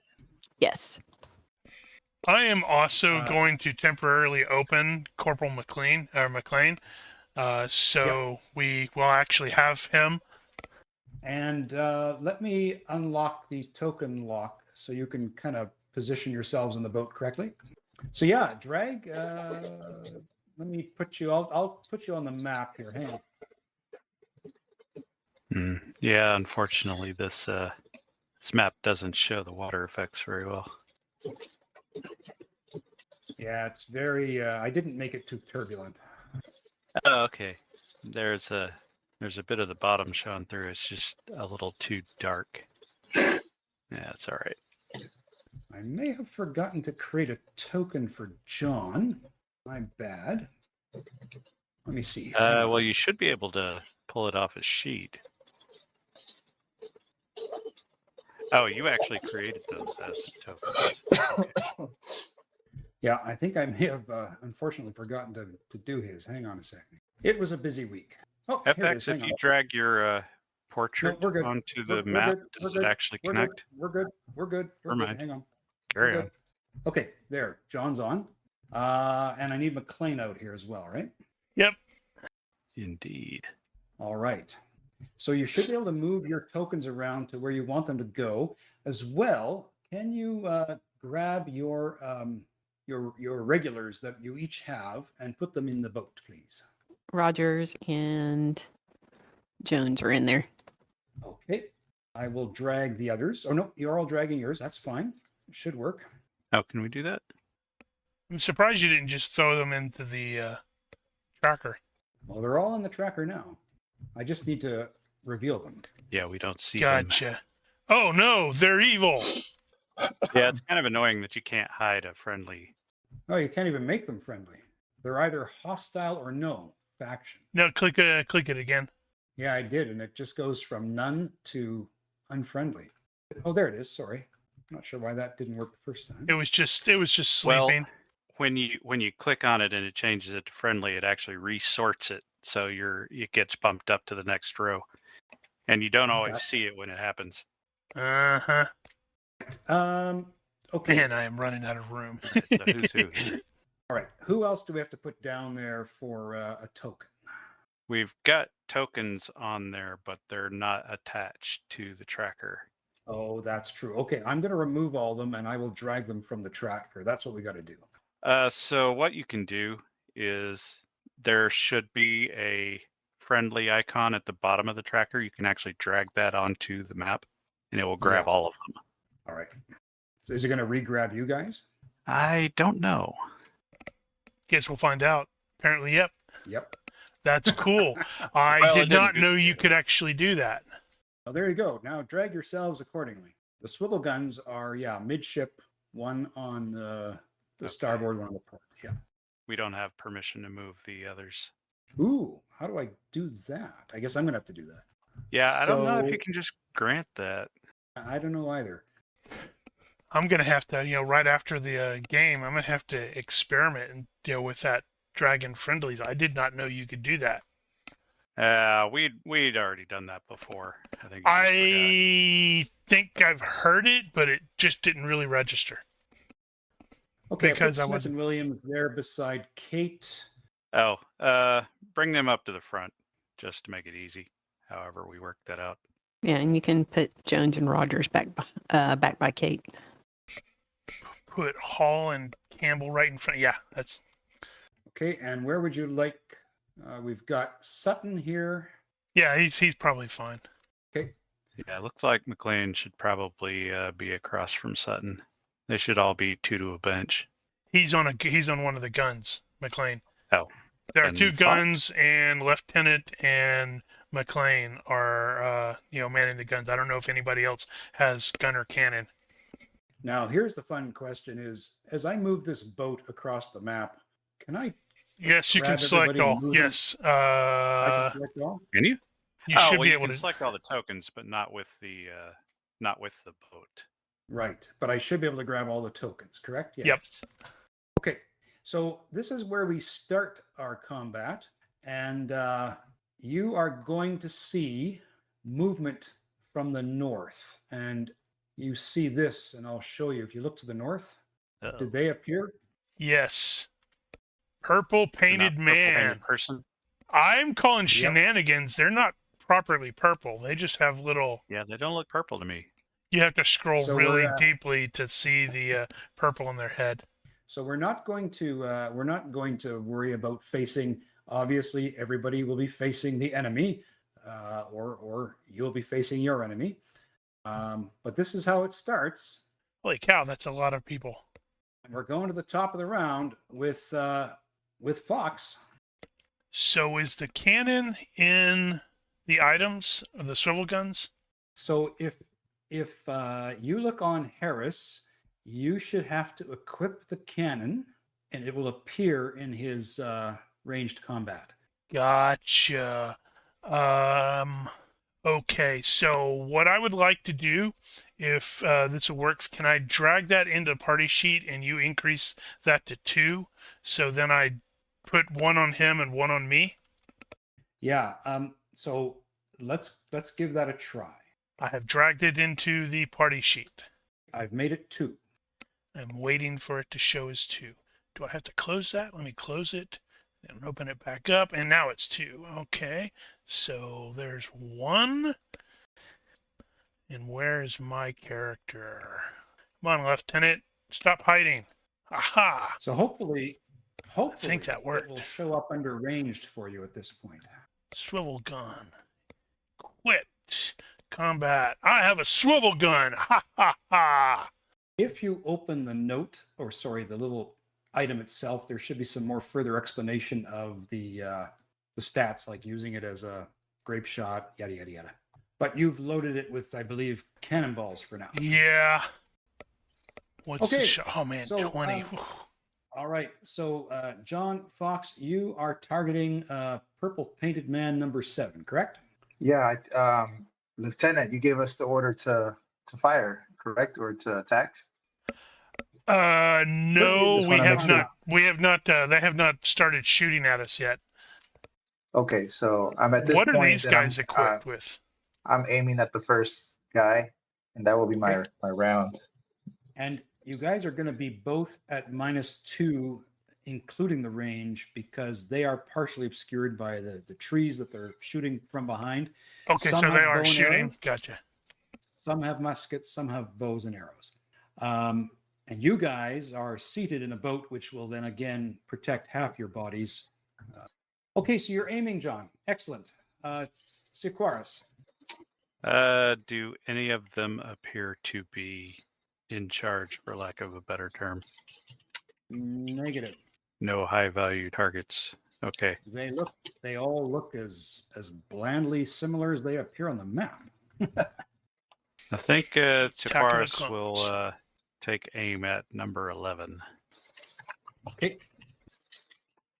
Kate. All right. So Kate is going to, for now, do like full defense, like be, kind of tuck herself down low in the boat, because she's going to keep a hand on the, is it a rudder? Rudder, tiller. Yeah, tiller, whatever, to keep the boat in the middle of the river and on course, so that we don't like get stuck on something and we can get away from these people as quickly as possible. Okay. Lieutenant. Right. He is going to wheel the swivel gun around and point it at these guys who are shooting. Are they already engaging us?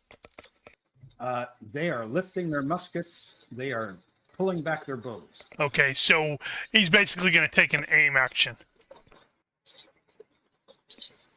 FX. Okay. I think you're going to be next there, Corporal Harris. He is wondering whether he can actually wheel his around and engage over everybody. I forgot. Sorry, no. If they are following orders, John has trained them, and I'm sure the British Army regulars have trained. They are also taking an aim maneuver, and it's okay. We're gonna come round to your guys in a second. Yeah. I Just hold thought on. you told me to go. Sorry. No. I'm just saying, Corporal Harris. That's Rigel's next character. He is not going. He does not want to shoot over the boat like that. So I think he's not he's like going to be continuing to watch this side in case additional hostiles appear. Okay. Now we're on to Corporal Hall. Quick question. What order did the lieutenant give as far as firing? Did he just say weapons free, or? No, he has not given an order yet, because these guys haven't officially attacked. So he's probably perfectly fine with everybody taking aim, but not shooting unless they start engaging. Okay, so Corporal Hall is going to take an aim. Yeah. Do you want to click on somebody to target them? Oh, am I controlling? Yep. Shoot. Okay. Yeah, we'll actually let him. I'm not sure. I'm clicking. I'm not sure if it's doing anything. Control click. Oh yeah, because we can't actually select those tokens, so we can't target them either. Okay. So Corporal Hall, you tell me who you want to target. So if I'm just kind of assuming, we've kind of been briefed on some sort of the tactics that John has been teaching them.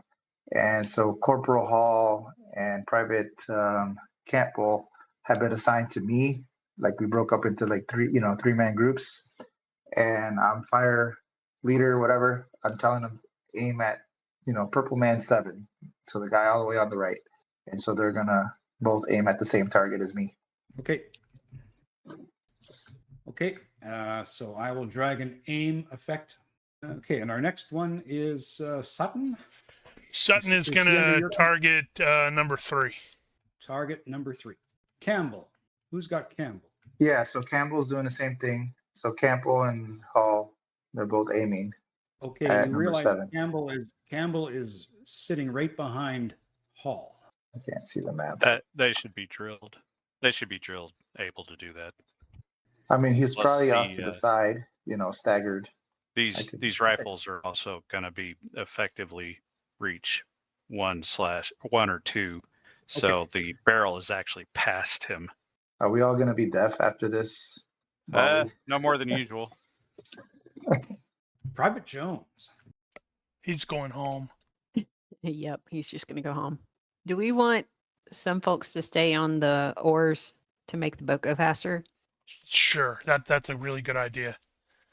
All right, so if you order that, Jones and Rogers will stay on their oars at the back by Kate and keep the boat propelled forward so that Okay. we're not drifting. We are actually purposefully moving.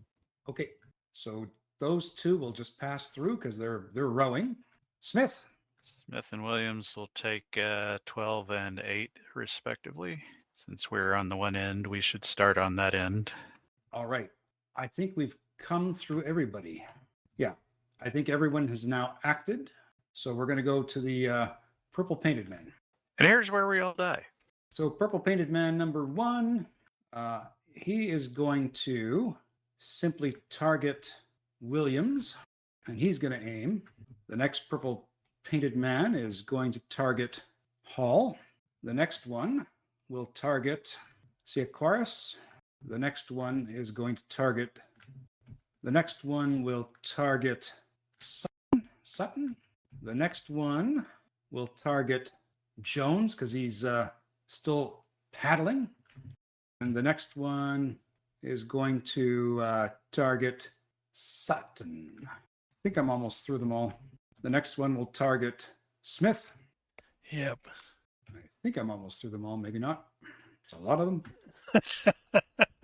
The next one will target Aquarius again. Okay, top of the round. Over to you, John. All right, John. Does he go impetuous or does he keep aiming? No, I think he's gonna aim. But I was just doing. He's gonna be like steady, aim, and he'll keep aiming for another second. So that's that's all he does. Okay, well, yep. Advance it. It should show how many turns you have aiming now. Aquarius is on aim 2. I still have not gotten the order to fire. Catherine, you're continuing with move maneuvers. Yep. Okay, Lieutenant Hollingsworth. Yeah, so I am realizing he is not where he should have been, or doing what he should have done. He is going to step away from his gun and call out to Corporal McLean to take it over, because Okay. I'm supposed to be doing the not the actual shooting as much as coordination. Okay, so that's fine. You call out to Harris or McLean to come over here and take Bloody Mary into your hands. That is correct. The second, so I can't necessarily do more than that. I believe that's not going to be particularly difficult for Harris to get over there, but he's not going to be. It's not going to be ready yet. Yeah, roger that. Corporal Hall. Question: When are we? When is the boat moving? Yeah, I was just thinking that myself. I'm going like, oh yeah, I guess the boat should move. Well, it's probably only move 1 right now, so it's not actually going very far. That's right. So I'm just going to move it up by its basic move of 1.25, and that's what we'll do. So hang on a second, everyone. Yeah, and Corporal Hall and Private Campbell, they're just doing the same thing. Yeah, I think we They're can probably aiming. say everybody is probably continuing on And the same. yeah, and John was like, "Orders, Lieutenant. Like they have sights trained on us. We're ready to fire on your command." You're not going to get all that out in a second. That's why I hesitated to say, Almost. more than because it's like he made the comment about it's like, McLean, take this weapon. I'm like, yeah, that's all he can really say this round. Next round is going to be Ready to fire, Lieutenant. yeah. Next round is probably going to be like, fire as you bared. I'm just trying to figure out how to grab everyone's token here. Okay, there's a selection mode up there on the toolbar. It's like the second set, the first one. You click that, and then you can just drag and grab all of them. Yeah, Gotcha. Found it. and it's very, very helpful. Do I need And to be basically on just the shift them all layers? forward. Do I need to be on the layers to do that? Not for these guys, no. You will for the boat. No, you do to move the assuming, boat. yeah. Yeah. So I just moved the boat. Voila. Okay. Voila. Excellent. There you go. Okay, so everyone's going to continue to aim again, I take it? Roger. So I'm going to move down through the combat tracker until we get to them. Bloop, bloop, bloop, bloop, bloop. All right. So Purple Painted Man number 1 had been aiming at Williams. So I'm going to make this simple. If I go to my manual, what I had here was we had 8 archers and 4 musketeers out of the group of them. So the guys at the very end are going to be our archers. So number 11, 12, 8, and 6 will be the guys with the bows, and the rest down the line will have muskets. All right? Jolly good. Just to keep it simple. So Purple Painted Man 1 is going to fire on Williams. The range is a minus. Should put that on the name. What's that? Oh, like who's armed with what? Yeah, you could just put like an asterisk on the ones that have bows. That way you know which is which. Okay. When I come to them, I will definitely do that. Range is going to be -7 plus a -2 because of partial coverage of the boat. So we're looking at a -9 in total for the mod. Right, cover. You said they had cover as well. Yeah. That's right. They got -2. Unless they all out. Right. You should Okay. totally have everybody all out. This guy's got a Kentucky rifle, and he's going to fire at Williams. Here we go. Well, let me see if I can get the act to work here. Hang on. All right, so it should be a -6 modifier accounting for the accuracy. That's pretty rough. Wow. Critical failure. So Okay. Is it a 17? It's a 17. Malfunction? Malfunction. Stoppage. Now, I've never understood a stoppage on a musket. What does it specifically say? Like it says it fires a shot, then jams. But this is a single shot weapon. Well, the ball could get hung in the barrel, although that would be weird. Yeah, I'm wondering if they actually describe that somewhere. I looked and I couldn't find anything. Well, you could just re-roll it. I'm going to re-roll. Okay, misfire. So weapon fails to fire, and successful armory +2 or IQ-based weapon skill roll can identify the problem. Okay, so he's going to be out of it for a little while, wondering why his gun isn't firing. I'll add the effect of misfire to it. Okay, so Purple Painted Man 10 was aiming at Hall. He'll fire, same mods. Oh, okay. Why does that look weird to me? Do I have too many -9s in there? Don't know. You don't have We can't actually see it. you don't have them shared. Whoa, hang on, sorry. You don't have to. Yeah, but I want to. I just find it amusing to do it in Warhammer, just so everybody can see how badly I roll. Yeah, no, he missed. So now, is it possible that he could hit Campbell behind him? We're talking about Purple Painted Man 10 here. Oh, what's the line? I mean, there's a good chance any of these guys are probably close enough. Yeah, just roll the same thing again, but it's capped at 9, so anything over 9 Yep. automatically misses. Assuming it wasn't worse than that in the first place. He missed by 6. No, you'd roll it again. So would that have hit? Yeah, now you have I to. doubt it. Yeah, what Yeah, did because what? that would have the mods were a -6 to hit, so I Yeah, think he that would have didn't missed hit. again. Okay, Yeah. so the bullet goes zinging right by. Boy, if they're -6, that's going to be tough. Purple Painted Man 11 with his bow. There, I put an asterisk on the name.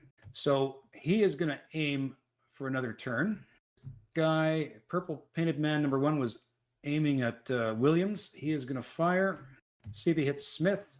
Yeah, that second chance is going to save them. Assuming And you that don't ball- roll shit. That ball flies right past both of them. Well, needless to say, they have engaged. So give them a Purple Painted volley. Man Does 10 seem to be the case. Purple Man 10 is going to try and shoot at Hall. Geez, they really targeted Hall, didn't they? Luckiest soldier in the kingdom. Well, I am thinking about Purple Painted Man 7 and how both of the guys that FX has under Fox's control are shooting at him. I think it'd be funny if both of them nail him and he's just like blows apart. That would be kind of hilarious. Uh-oh, Now that's- somebody hit. That's a critical success. So the GM gets a lot of bennies right now. Oh crap! Of Guess I could have course. re-rolled all those other. Damn, I never thought about Yeah, that. yeah, that's true. Should have thought Okay, of that. I should have thought of that. Okay, so Campbell. That is all right. Critical hit table chart. Right. This is going to be just a general critical hit table, or would it be the Yes. torso? No, it's critical hit first. Okay. You probably would roll the torso to see, or the torso to see if it does more, like if it's a vital strike. On one hand, I hate normal damage only results on critical hits, but on the other hand, I know that means he cannot even try to dodge it. Oh man, Ooh, that sucks. that's gonna That hurt. nasty. Well, we're about to lose a man. I don't think he's going to make it. 9. That's kind of shit damage. Yeah, though. but that's times 3. times That's 3. 18. Was it 9, 18, 27 points? Ow. Oh, So he's definitely going to bleed out if we don't do something. I'm All not right, sure we so- can. yeah, so Campbell takes a shot right Ah! from the right into the chest and blows through his lungs, and the ball blows off and hits the other tree line. So what did we say that was 27 damage? Yeah, it's times 3 because it's a vitals. So 9, 18, 27. I don't think they have any DR. And the the piercing plus does how much more? I No, don't think it does none. any more when it's a vital strike. So 27 damage. Yep. He's at minus 13 hit points. So yeah, that's His health definitely is Death 11. checks. that's His health's one death 11. check. So that's one death check, right? Yep. And then if he somehow manages to make it, that's going to be a health minus 5 chest check to stay conscious. Hey, he didn't die outright. He isn't dead, but you said minus 5? Yeah, because it's a vital strike. But Okay, he's definitely stunned. so is he unconscious then? No, I it. think you have to fail by 5 to be unconscious. Yeah. So he's going to Okay. drop his weapon, Yep. and there's probably Okay. 50-50. It goes overboard or I it goes into the boat. Doubt it. Well, I don't know I think if he it, would just slump. I think he would just slump down because he is seated in the boat. So I think he would just kind of like slump down or slump back, drop his brown bess. Okay. Well, that was nasty. Yeah, not much you could do against a critical hit. Yeah, that's war. Purple Painted Man 12 is going to continue to aim. Purple Painted Man 2 was aiming at Sutton. Let's see if he hits him. Sutton does not wish to be hit. Crap, I closed him. Holy Fails by Oh, he one. came real close, though. I Sutton think lets I'm out gonna- a girlish scream. I wonder if I should use a Benny here. we are only gonna get as far, or maybe not even past this combat. So Yeah. what the heck? I've got bennies from all of you guys. And you just got twice that because you got that crit. Yeah. So I've got 6 bennies to spend. So I'll spend a benny and re-roll this one. Taking bets. Oh, even worse. Sutton I think the laughs in your shot- general direction. Yeah. So the bullet just snaps past him again into the tree line on the other side of the forest. Who was that? The target? Sutton. I don't Sutton. think there's anybody in the line there. Well, it depends on which hex. But yeah, I guess that would probably count as not. Well, for shits and giggles, why don't we just see if it does hit Hollingsworth? That'd be about right. Here comes another 3, guys. It's going to be a 3, and hit location's going to be skull. And it's like, bang! And I'm just going to go right over into the river dead. Or not. Apparently, John Fox is floating 5 yards above the boat. And this other purple man is gonna fire on Joan. He scrambled up into the pseudo crow's nest. And we're like, when did that get there? And what the hell? I'll do another Benny because I can. Crit hunter. We see how it is. Still missed. Okay, who could he So who's in the possibly hit? line from that? Is it Kate or Rogers? Who was that just shot? It was 3. number 3. I'd say Rogers. Who is a yard up for some reason? He's got magical powers. Well, Fox has got super magical powers because, he's even higher up. Fail by 4. Shot goes over his head. I clearly should have just sat these guys aiming on you for 3 seconds. Oh, this one's on Fox. Yeah, remember he's got a minus. He's kneeling, so they get a -2 as well. Oh, that's right. Thank you.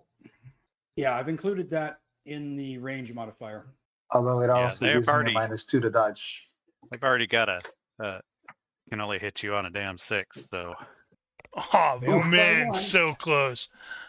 Ah, And there's probably well, nobody in that line, is there? no, well, I don't think know. There's anybody in that line? Nope. No. Okay.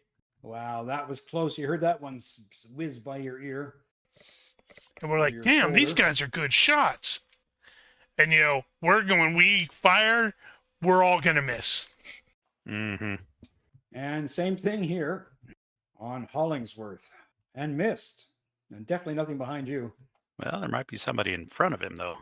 Oh, Harris. Right. That would be funny if he ends up killing the character that Ronky was going to play. That would Nope. be hilarious. Missed. This is another archer. He's aiming. Oh, this guy's. No, when you hit You're the rolling. thing, it shifted it all the way up. You need to go down to Okay. number 7. Thank you. That happened to me not last time, but in a session, and I think I accidentally had some bad guy attack twice. You say it's number 7 that we're on? Yeah, you got 7 and 8, 7, 8, and 9 left, and then the round flips over. Okay, thank you. I hope I'm on. Yeah, right now it's on 10, because when you hit put the asterisk, it resorts it Oh, okay. Where is 7? down at the bottom. It's down towards the bottom. It's the last 3. Yeah, it just resorts when you add the asterisk, so it goes from the bottom to the top, and you're like, oops. He was targeting Sutton. I'm on the right guy now. No, you're not. You're on 2. Oh, this is weird. And also 12 has now got duration 3 for the aim. He should only have 2. Can you tick that down? I've never actually used Yeah, that. you can click in there and change it. I think I'm on the right guy now. You are. Purple Painted Man 12, though, his effects, the aim should be Okay. D2, not D3. We will correct it. Roger, roger. Rotten asterisks. Yep. Crap. That means this guy's going to miss Sutton and hit me. Missed. Yep, but he's got a chance to hit the lieutenant. Missed. Yay! Not today. And 8 is going to resort. Yeah, so he's going to keep aiming, but remind me that the next one is Yeah, 9. this. This is our last gun guy. Yep. Oh, aiming at. Okay. Oh, So close. oh, so close, and no one behind you, so it's all good. Yep. Return Okay. fire. John Fox. Now you should fix all your asterisks while nobody's looking. Right, Okay, and John. I'm gonna hang on. I'm gonna move the boat up. And that. Are we getting any extra move from the two guys that are rowing? They're keeping it moving. Yeah, kind of just it's just going at its basic move pace. Okay. Yeah, we Row were going against faster. the current, weren't we? No. No, you're going with the current. Ah, okay. Okay. Carry on. John Fox.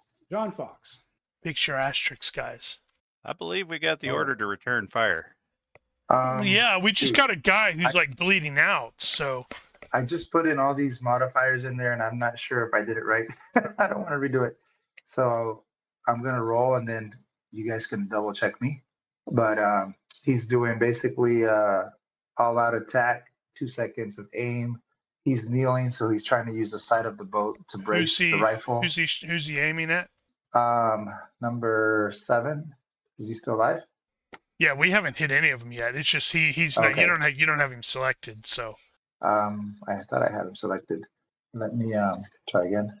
There you man, go. 7's gonna get hosed. You're gonna shoot him. All right. Your 2 guys are gonna shoot him. There we go. All right, and you got the cover in there. Awesome. So that was number 7, correct? I think that's Number 7. That's all accurate. 2 seconds Yeah, that's accurate. for me. plus 2, all out plus 1, brace plus 1, cover minus 2, range minus 7. Yeah, that all looks right. No. 2 seconds is act- +1. And actually, just one more thing here. So I it's was gonna going be Well, I over the meant it's rule. 3 seconds of aim. It's meant to Yeah, be I like was an going- extra 2 seconds.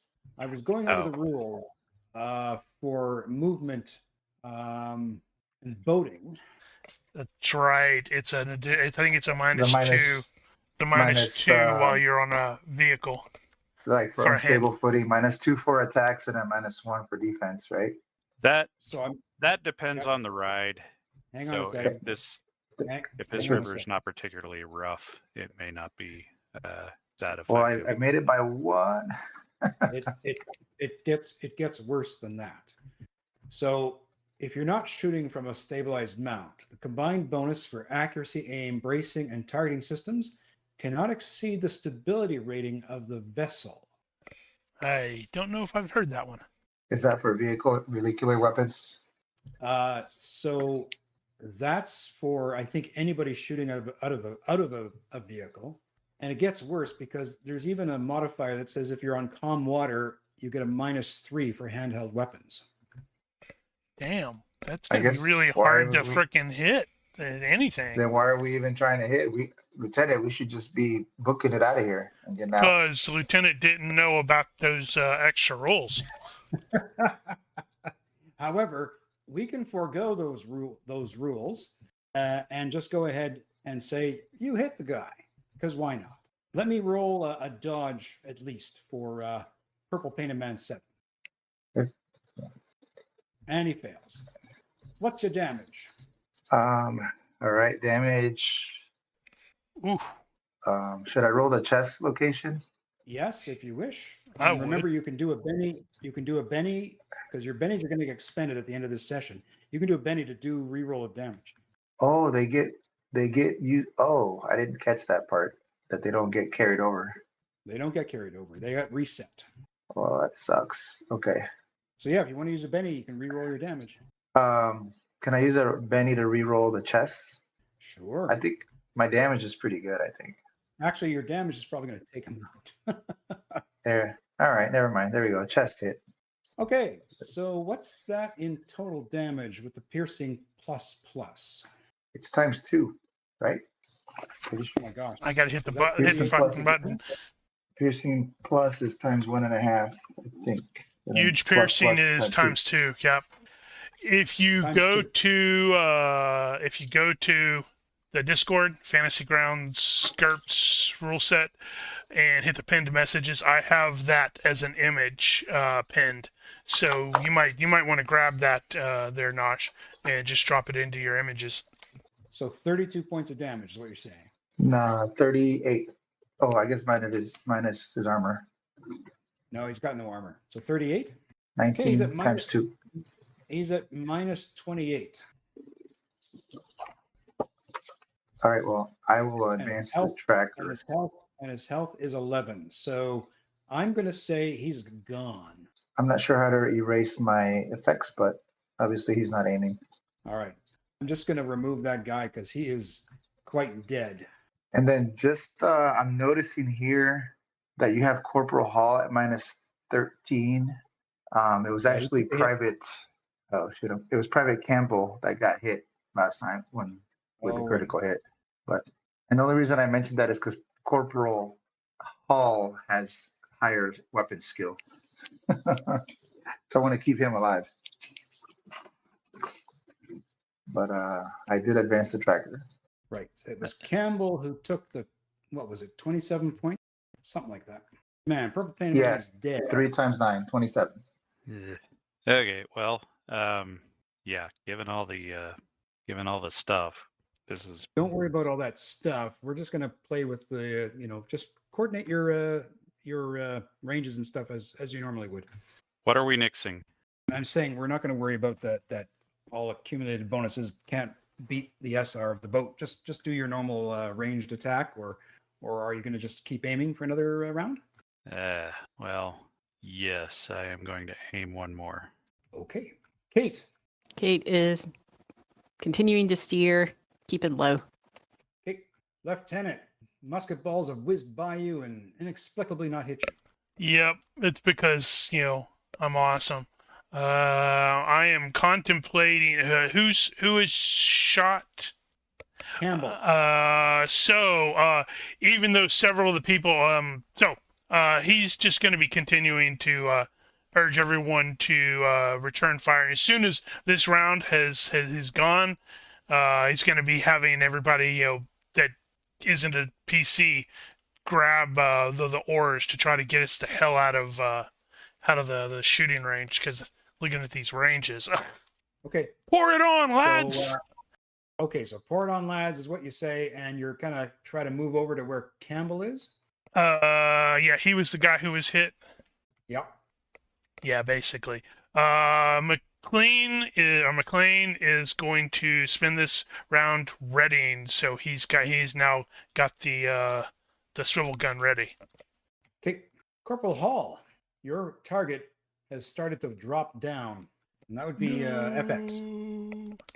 Oh, sorry about that.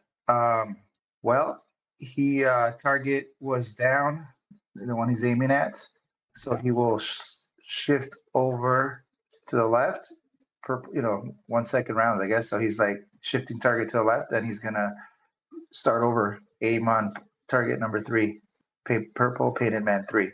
Okay. Luckily for us, all of these guys that have just fired at us are going to take like 20 rounds to reload.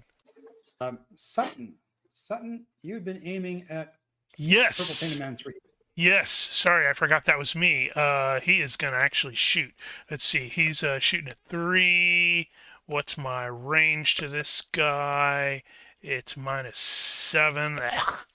Yeah, everybody's -7. All right, let's see if he can actually connect with this baby. Fire! And that looks like a big fat no. How about a Benny? Reroll.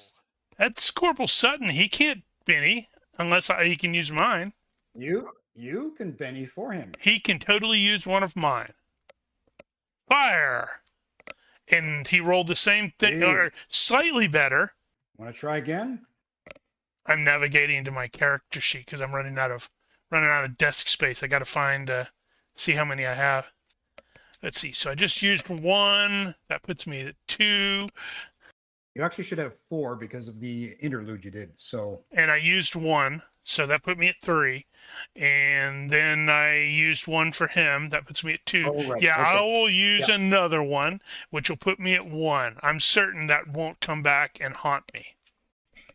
Yep, he's just not going to hit because, man, that's 3 crappy-ass rolls in a row. 16, 14, and 13. So, nope, he missed. And Not meant to be. I think Corporal Sutton is going to probably go for his oars next round. Try to speed up. Okay. Private Campbell, let's see if he's conscious. He is unconscious. Poor Private Campbell. Private Jones, who was dealing with Private Jones? Is that Kate? Yeah, those two were rowing. They are Yep. rowing. Row They are faster! rowing, correct. Yep, keeping us moving. Rogers is rowing. Smith, Aim 3 for Smith, aim 3 for Williams. Purple Painted Man 11 is going to continue to aim. So is Purple Painted Man 6. Purple Painted Man 1 is going to start to reload. Oof. That's like 20 rounds. Oh, it's so disgusting. It's 60 for a Kentucky rifle. Oof. Do we have like a reloading effect? You can quickly make that would one. work. I just made one. 60 rounds. Oof. Damn. I think number 10 was the guy with the Oh, the brown vest is 40 rounds, so we're not exactly much misfire. better. I think number 10 was the guy with the misfire, I think. Right. Did you see that I found that? Did not see, sorry. Yeah, misfire is just it doesn't go off. Okay, right. So what's the trick around the misfire? He's got Now to do that- something that I can Oh, tell you what yeah, it is with the M16. Sports. Well, it's effectively that. She had to make a armory roll, and it takes like a Right. D6 seconds yeah, or something like that. yeah, armory or guns, IQ based. Yeah, but I think you do the time and then make the roll. I think he's going to be out of the combat for, a few more rounds yet. Yeah, if it's 60, then geez. Number 12 continues to aim. Number 2 is reloading. Number 3 reloads. Number 4 reload. So on and so on down the line. Yep. I suspect that anybody who has fired should probably grab an oar and try to get us clear out of here, because it's going to take that much time for these guys to reload. We can probably be completely out of the combat zone. Actually, probably not. We're going to be 30 yards. Well, I guess Number 60 8 yards keep down. aiming. So that's 30, so double that. Well, we'd be close. Okay, is FX back or not? Yeah, he said he was back. Yeah, I'm back. FX, over to you. Over to you. Did you tell us to grab an oar, Lieutenant? I have 40. not officially. I was saying that. Right, we need to move the boat and the PCs. But I was saying, if you fired, might as well grab the oars, try to get us out of here, because it's going to take us 40 rounds to reload. Jesus Christ. Yes, right. Okay. Luckily, it takes Grab them an 60 oar. rounds. Or maybe try to get some first aid. Yeah, that's what I was. I no. was scrambling over there to look at him to see if there's anything I can do. I'm not trained in first aid. I am. You are? I got a whopping 12. Okay, I'm gonna go grab an oar then. Okay. Seeing as I think he would know who is trained to do what tasks in our unit. So he's gonna go grab an oar. Okay. Siakaris. Okay. I am going to go ahead and fire then. Well, we've And I also got all my stuff set up. we've also got 2 rifles back here that are loaded and haven't been And I'm fired. gonna roll shit because of course. So I'm Benny? gonna Benny that. actually, we've got 4 rifles that have not been fired. Mine hasn't been fired. Actually, The 2 back here haven't been fired, and the guy who was shot did not get to fire his either. gosh, too late now. Damn it. Well, you're All right, scrambling well. over there. And he's right in front of you. You can just reach over and grab his rifle. Do your damage. He did not dodge. I was looking for the thing and actually need to not look for that thing. I need the other thing. Hold on. The chest. Sadly, no. All right. Still, 40 minus 1. Here we go. Not bad. Not bad. PI plus. which That's gonna be, is 1.5. 21 total. And he is down to minus 11 right off the bat. And he's quite dead. Off you go. Still steering. I'm doing my part. Right. Combat tracker. Who was that? That was Lieutenant. Right. So he is going to be checking on whoever it was that was, I guess it's Campbell that was injured. I forgot to move the damn boat. I'm sorry. He's not going to be doing he's not going to start doing first aid because, well, there's still bullets, and that's going to take like a minute. But he's going to at least evaluate, is he alive or dead? Oh, he's alive. Then I better do first aid. Do we have anybody who's like, better at first aid than me? I don't think any of us know who's got what. McLean has a 10. I have a 12. I do not have it. Right. I think I am going to go ahead and make that official where he's going to shout out. It's like, get on the oars, lads. Okay. So anybody who is actually shot should maybe grab one and start rowing. Except McLean, who is like, I got a gun. I'm going to aim. He's got a cannon. He's aiming at somebody. I will identify who he's aiming at after I drag that on there. Excellent. Corporal Hall. Did he fired right last round? I can't remember now. I believe he did. Or no, he took an aim. He took an aim, right? Because his. Right, because it was the next target. Yeah. And he cannot use bennies, correct? He doesn't have bennies. You can use bennies for him. You can use your personal pool. So he's gonna be like at a 9. I don't know. He's got like a 50% chance to hit, I think. Better none, I guess. Yeah. I guess since we're about to, book it out of here, he's going to take a shot and then help to row if we need it. So, I don't have all the modifiers for him. Oh, wait, they would be on my other character sheet, right? I can use those. Let's see. Yeah, it'd be the same that you had when you on your character. Yeah. So he aimed that. All right. Private Corporal Hall. In the event that you weren't aware, if you actually put all your modifiers in the box, you can actually drag the modifier out of the box to the quick keys and it'll load them all. Oh. Yeah. So you failed by 3. Do you want to use a Benny and re-roll that? Yes. Let's use a Benny. I've got 3 left. Go for it. Does it tell me my total modifier there so I don't have to do it all again? Minus 5. Minus 5. Okay. So let's just roll. He rolled an 8. That's a possible hit. That's a hit. Okay, so let me see the dodges here. Hang on. For you, it targeted who? Number 3, I believe. 3, yeah. Bang. Big bucks, no whammies. Big bucks, no whammies. I like that eyeball. And he fails to dodge. Yeah, the eyeball's a blood splatter. Oh, that's a crappy hit. Oh, that's going to be gross. So that's times 30. 2. So 30 points of damage on number 3. He that is like actually- at minus 20. Would that be 2 death checks? Possibly. I don't know what his. If he has 10 hit points, He's got 11. then I no, don't just care. 1. He's gone. He's dead. He's going to die anyway. Yeah, I generally do that with nameless mooks. I go, oh, you're into the negatives? Guess what?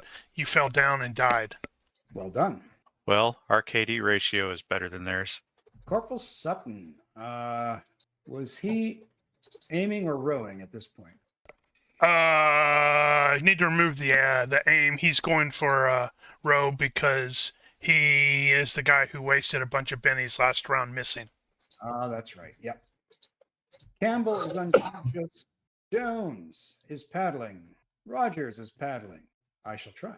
Smith hasn't fired yet, I don't think. Right. Stand by. Smith was on 12. 12, Which one is correct. Smith? You're Smith. It's probably not going to work out for him, but we're going to do it anyway, because why the hell not?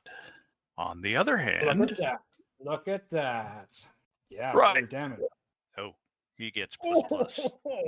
That's going to hurt. That's 42, right? Uh-huh. He's at minus 32. Yeah, he did. He dead. Private Williams. Williams was on 8. He will do the same. Hopefully with similar results. Not without a Benny. You should Benny that. I will Benny that. And we'll still not quite get there, but I've got more bennies. I will do another. I wonder if this is going to be a repeat of Sutton. Miss. No. No, it will not. Hey, that's a critical. Everybody gets a Benny. Everybody gets a Benny. Yay! He can't dodge it. crap, Roll I'm your looking for damage, good sir. Great hit. And normal damage. Well, I'll take it. That's going to be a lot of normal damage. Roll that damage. I did not roll the other thing, though. Negative on the chest. All right, here we go. Damage. 30. 30 points total. He's at minus 20. He's got a health of 11. He's dead. Off you go. Guess it pays to aim.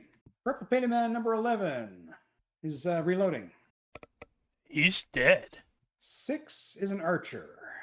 He was No, aiming 11 at- is dead. I think I see what you were doing differently. You were actually deleting the no, what you're doing, you deleted the tokens off of the map. You should have just dragged the eyeball onto the combat tracker over the guy, because 11's dead. Yeah, but I'm on number 6 right now. Yeah, but you just said 11 was aiming, and that's not true. 11's dead.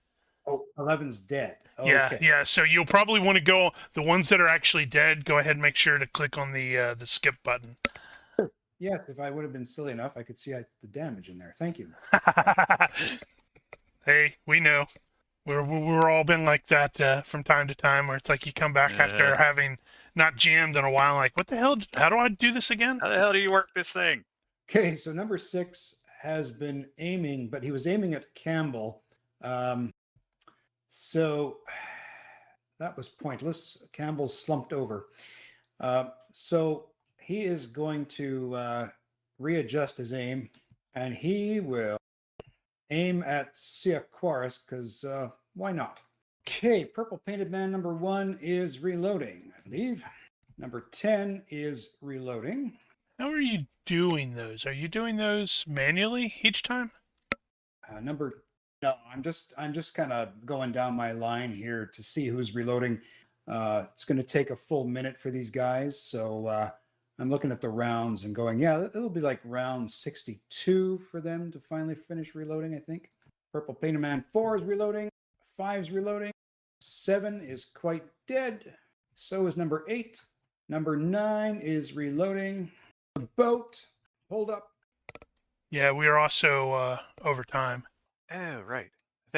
I think they changed it so you could actually put the vehicle on the tracker. Oh, really? I don't know why I didn't even think about that until just now. Back one. We are over time, and I'm just going to say this. So the gunfire comes from the tree line, whizzes past everybody, hits Campbell. You return fire and take out a good number of them. And what you see is they suddenly kind of just not drop their weapons, but you see them kind of realize that, oh, we've been hit hard. And then they kind of look to their right, upriver, and all of the Purple Painted Men sort of look over to the western side of the map. Please don't be a And giant monster. What you see is this. Do you see that at the very top corner of the map? It's a giant monster. Oh, yay. I don't know what that is. Do you remember that? From your playing memory? Oh, yeah, I do. It's about to get Vaguely, shot yeah. with a cannon. A 9 tendril comes floating through the tree line. No picture of it? Oh, sorry, hang on. Yeah, I was going to say, I thought we had one. Yeah, hang on. Yep. Right. That was the monster that he was talking about. I remember that now. And as the 9 tendril comes over through the trees, you see the Purple Painted Men start to recede back into the tree line, and we are going to end things there. And you will get a fresh set of bennies the next session. For all the Sweet. good it'll do us. Indeed. What was that? Except for all the good it'll do us. For all the good it's going to do. It's going to kill us all. We shall see. We shall see. We got cannons this time. Okay. Well, So that's true. because we're doing this as a one-shot, I'm going to give everybody 5 character points to put into their characters between now and the next session. I'm guessing there aren't going to be any limits on that Not really, no. This is just, we're having full out fun here. because I desperately need fast draw ammo. Yeah, okay. So, 5 points, character points, everybody, and we'll refresh the bennies the next session. I Can- hope you have enjoyed. Can you also, when the character, can you make me no longer the owner for McLean so Ronky can get it? I will do that. Cool. Okay, we're going to go to the outro. Yep. I hope you have enjoyed today's session. This session will be available on YouTube and as an audio podcast. Please like and subscribe to our content, and you will be able to find the links in the description below. Thank you for watching. Olympus out. Bye.